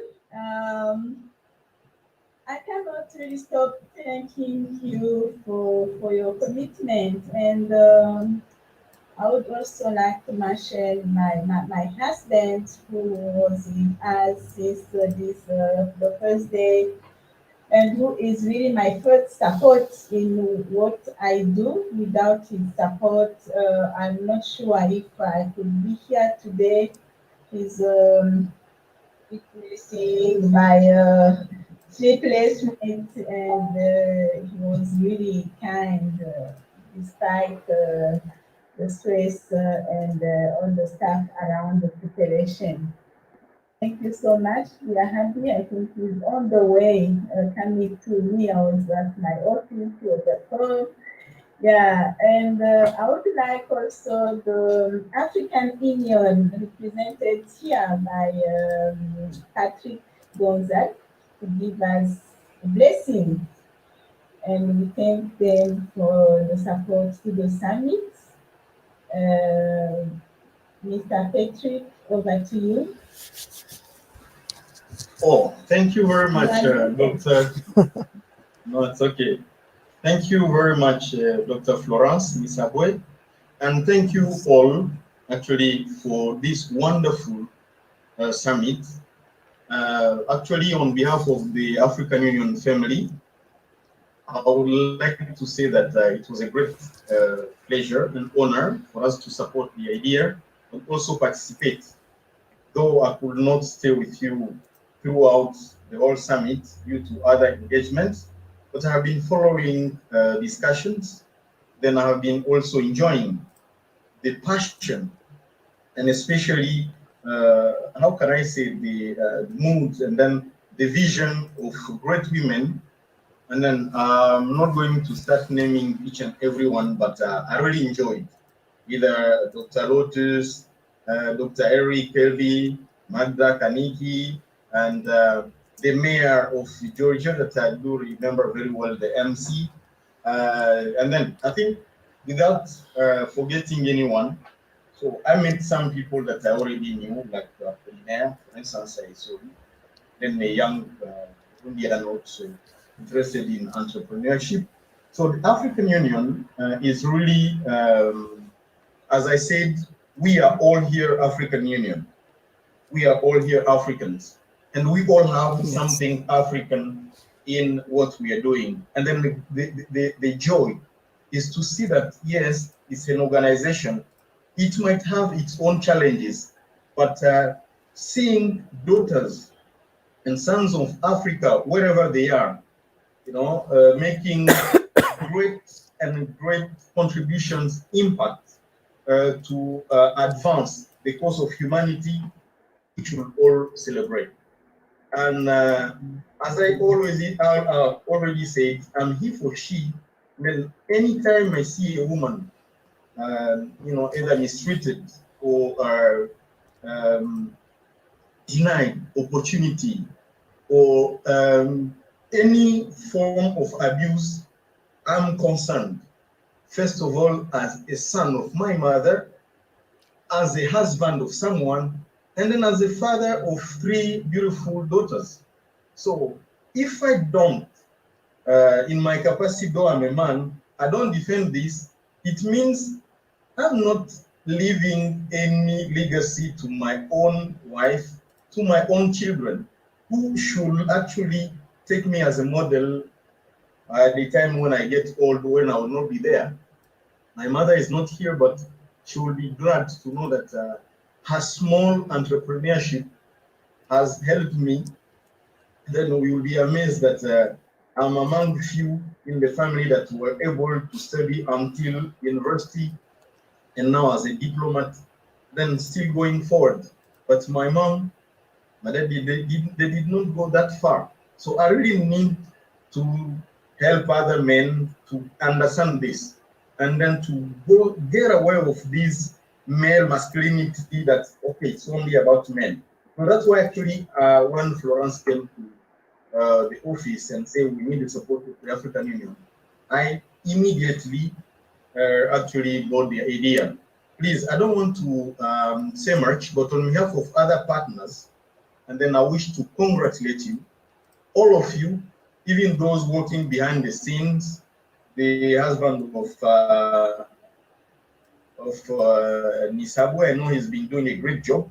And all of you that I could not mention, just anything that you might have in mind, please, the Office of the African Union for the Great Lakes region will be delighted to support in any form that you may have, any project you want to implement in the Great Lakes region of Africa, in Burundi, in Rwanda, in DRC, in Tanzania, anywhere, anything that might support the cross-border trade, focusing on women, because we want to see women who are working in informal sector and how to register their businesses and actually raise their kids properly, their business be secured.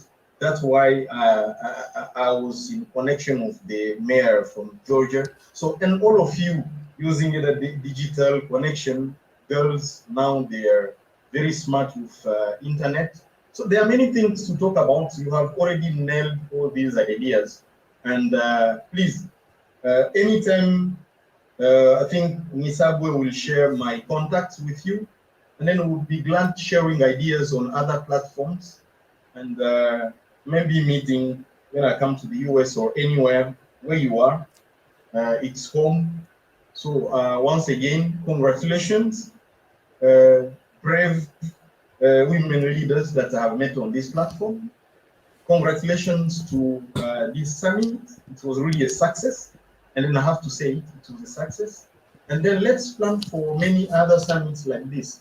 We'll bring other more vibrant young ladies, especially the young generation. It could be also a great idea. We have models that will take you as models, but also can build your own legacy. So on behalf of the African Union, on behalf of the Musafaki, the president, the chairperson, Ambassador Bankole, who is the Commissioner of Peace and Security, Political Affairs, Peace and Security, and the chair of liaison offices, I wish to thank you all for the attention. And then let's meet again. Merci beaucoup. Very good. Thank you for your support. I'm really touched, and but I'm not surprised.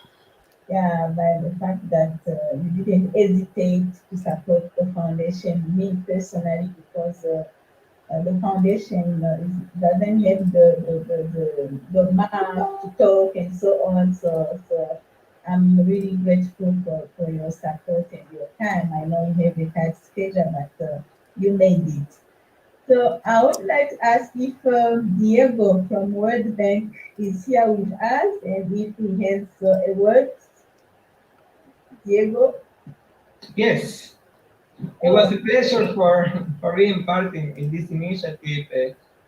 So I'm really glad that the whole summit was successful and that this is only the start of a very successful and successful organization, right, to help women entrepreneurs in Africa.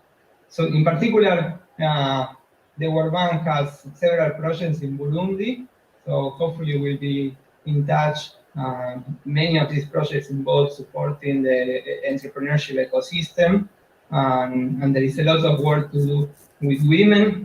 Therefore, we look forward to being in touch. I send my best wishes to all the participants and all the powerful women that were part of this beautiful event, and I thank you again for the organization.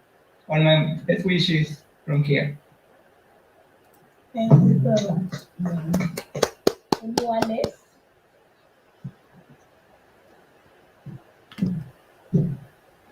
Dr. Eric, you were the first in the room, so I was truly trying to leave. I have a Black Business Expo meeting at 1 o'clock. Dr. Lotus, you know, it's Yes. at 1 o'clock, and I was looking at the time, and I was working to hold on. I would like to definitely say a powerful, powerful, powerful conference. You truly are a shining star in our universe of great people. And I just want to say to all of the people that worked on the behind the scenes, your team, they did an outstanding job, because it is truly hard when you have some speakers that don't show up, and then you have to move people around, and you're in the background making it happen, and people don't see the background, they only see the foreground. And then how you guys really brought home the message. I think the message was powerful. I think each one of the days had great speakers who spoke to the mission that you have. And then to end it all with a magazine that really shares where you're headed. And, this is, to me, I enjoyed it. I'm a super critiquer of events because I've been doing them for so long. But this one rates up there with the top events that I've ever gone to.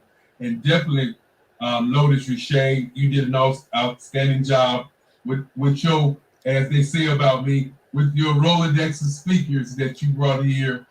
Your fingerprint was all over this particular conference. We all saw it. We all appreciated it. But more importantly, it gave everybody information from around the world. A lot of times we talk about doing things and they don't get done. Right. Today I was early, and I said I'm here to welcome everybody.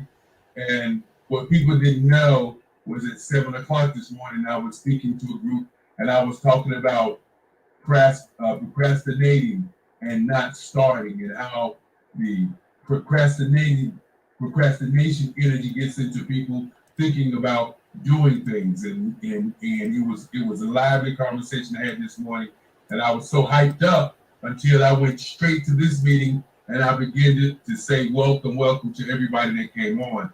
And that to me, the energy that we started out with is the energy that we finished with. And I want to say to each and every one, thank you so very much for allowing me, as my mother always say, to share my energy with the great things that y'all are doing. And to everyone who's hit me up on LinkedIn, and I put my email, I believe I will put my email in the chat. So if you would like to reach out to us, reach out to me, you can. But more importantly, this is your day.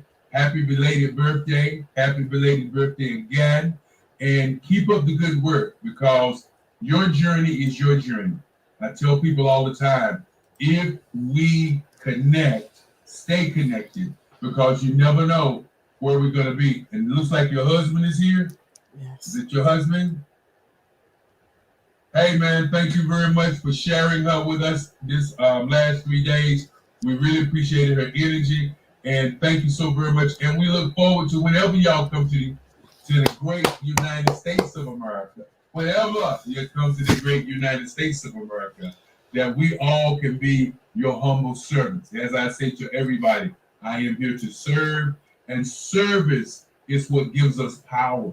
A lot of times people don't serve, and we're here to serve. And Dr. Richey, great job, great job, great job, great job. And to everybody else, I would mention everybody's name, but of course I probably would mispronounce some names. So I'm just going to say it in all one fell swoop.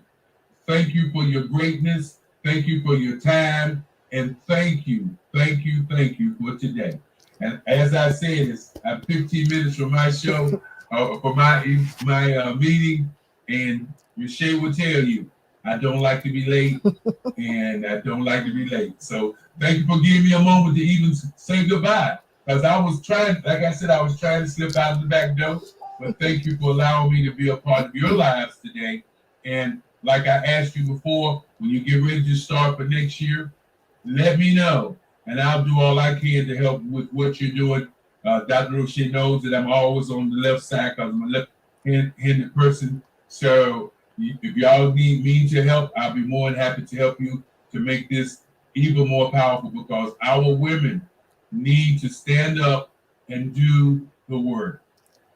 And I talk about my grandmother, and I talk about my mother, who were my leaders in my life. And I know, and people get mad with me when I say this, but the greatest being on the planet is the woman. The greatest leader on the planet is the woman. Unfortunately, men, we assist. They actually create life. So With that being said, thank you so very much. Keep up the good work. And as I say, in the end, what you're looking for is looking for you. Bye-bye until the next time. Magda, thank you so much, Eric. It was really wonderful having you here. And yeah, welcome to Burundi again.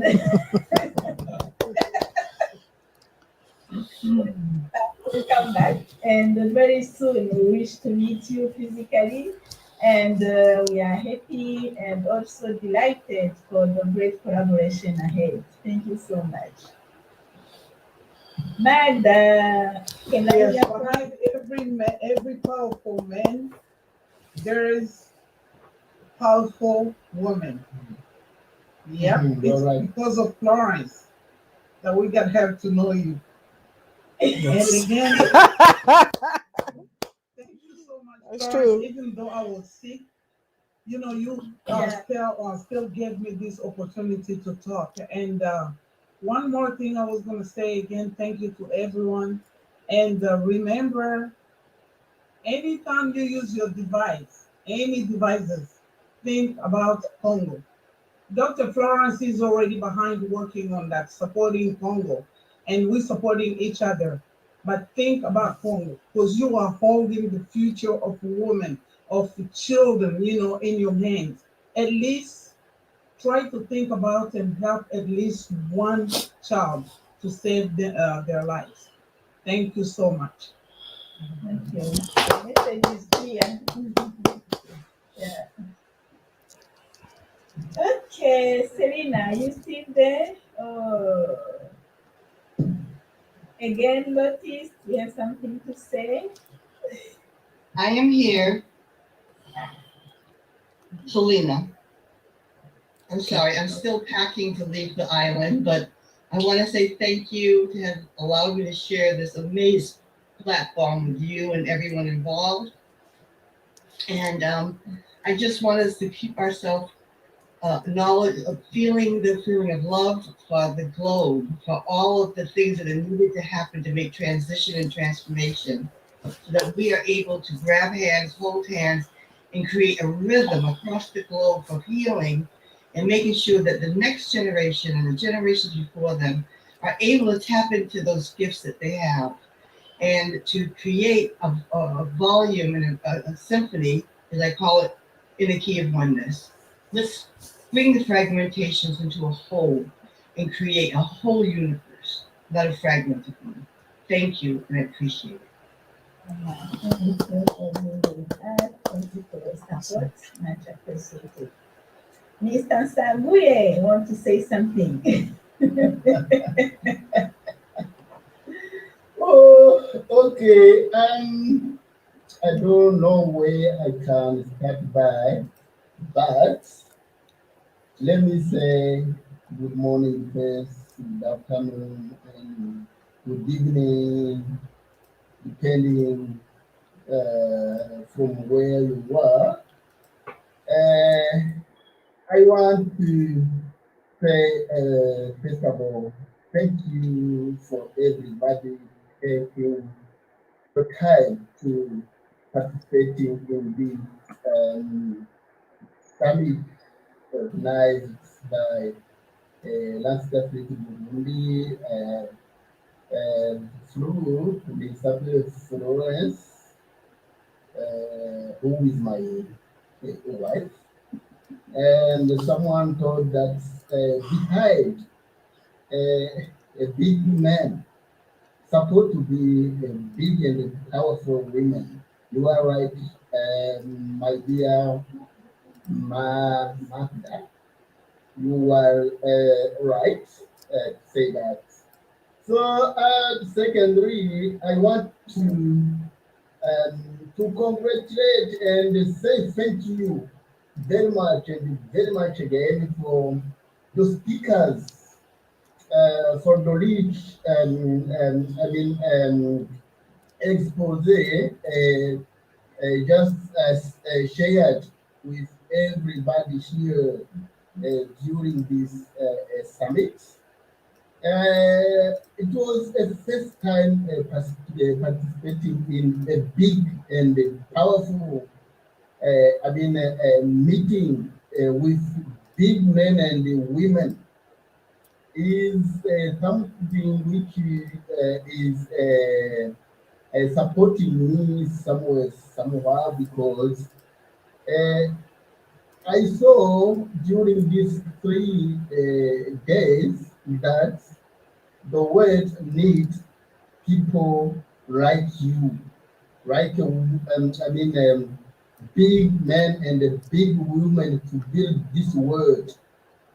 And there is something very important to mention here is that the entrepreneurship is a key point to, let me say, to build, to support, and not only women, but also men, because we are there as people to support each other in terms of, let me say, socially, politically, economically, why not, diplomatically, and so on. So to resume my, my word, I am very happy to see you, to meet you through this platform. And I want to congratulate once again my dear heart wife, Florence. She's a powerful woman. I know before you know me, but I want to mention that she's a beautiful one first, powerful the second, and I am here to support her as my wife, as well as you who always taking time to be with her, to support her somewhere, somehow. I am very, very happy to see you, meaning that in near future, we really see once again or meeting once again through this platform. So thank you very much, and wish you all the best, especially for the speakers and notice.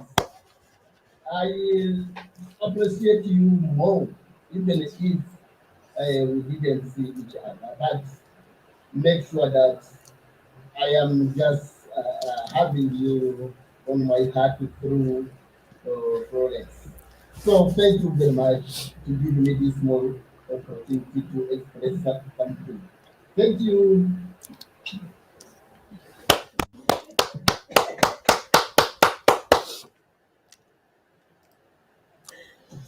Great. Whew.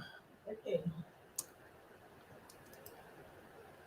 This is really wonderful. We don't want to go away. We don't want to leave, but it's the beginning of a nice weekend. Enjoy your weekend, and yeah, we keep in touch. It's just a great start of a good collaboration, partnership. So it's already a platform, a family, a community. I'm not saying goodbye. Let me say see you. See you next time. again. See you See you again. later. See you later. Bye, Dr. Lotus. I'll talk to you. Hi. Okay. Bye-bye. Recording stopped.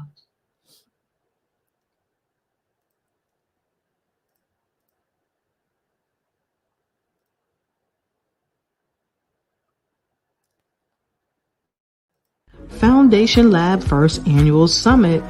It's that time to grab your ticket to this amazing social entrepreneurship for economic empowerment event. Our summit sponsors and summit organizers look forward to seeing you at the event on the 27th through the 29th of October 2021 on Zoom. Our summit is going to focus on powerful social entrepreneurship as economic development policies, along with a host of other topics topics that is sure to knock your socks off. Our host, Dr. Florence Nzabwe, Dr. Lotus Richey, and Dr. Ralph Steele are delighted to see you there.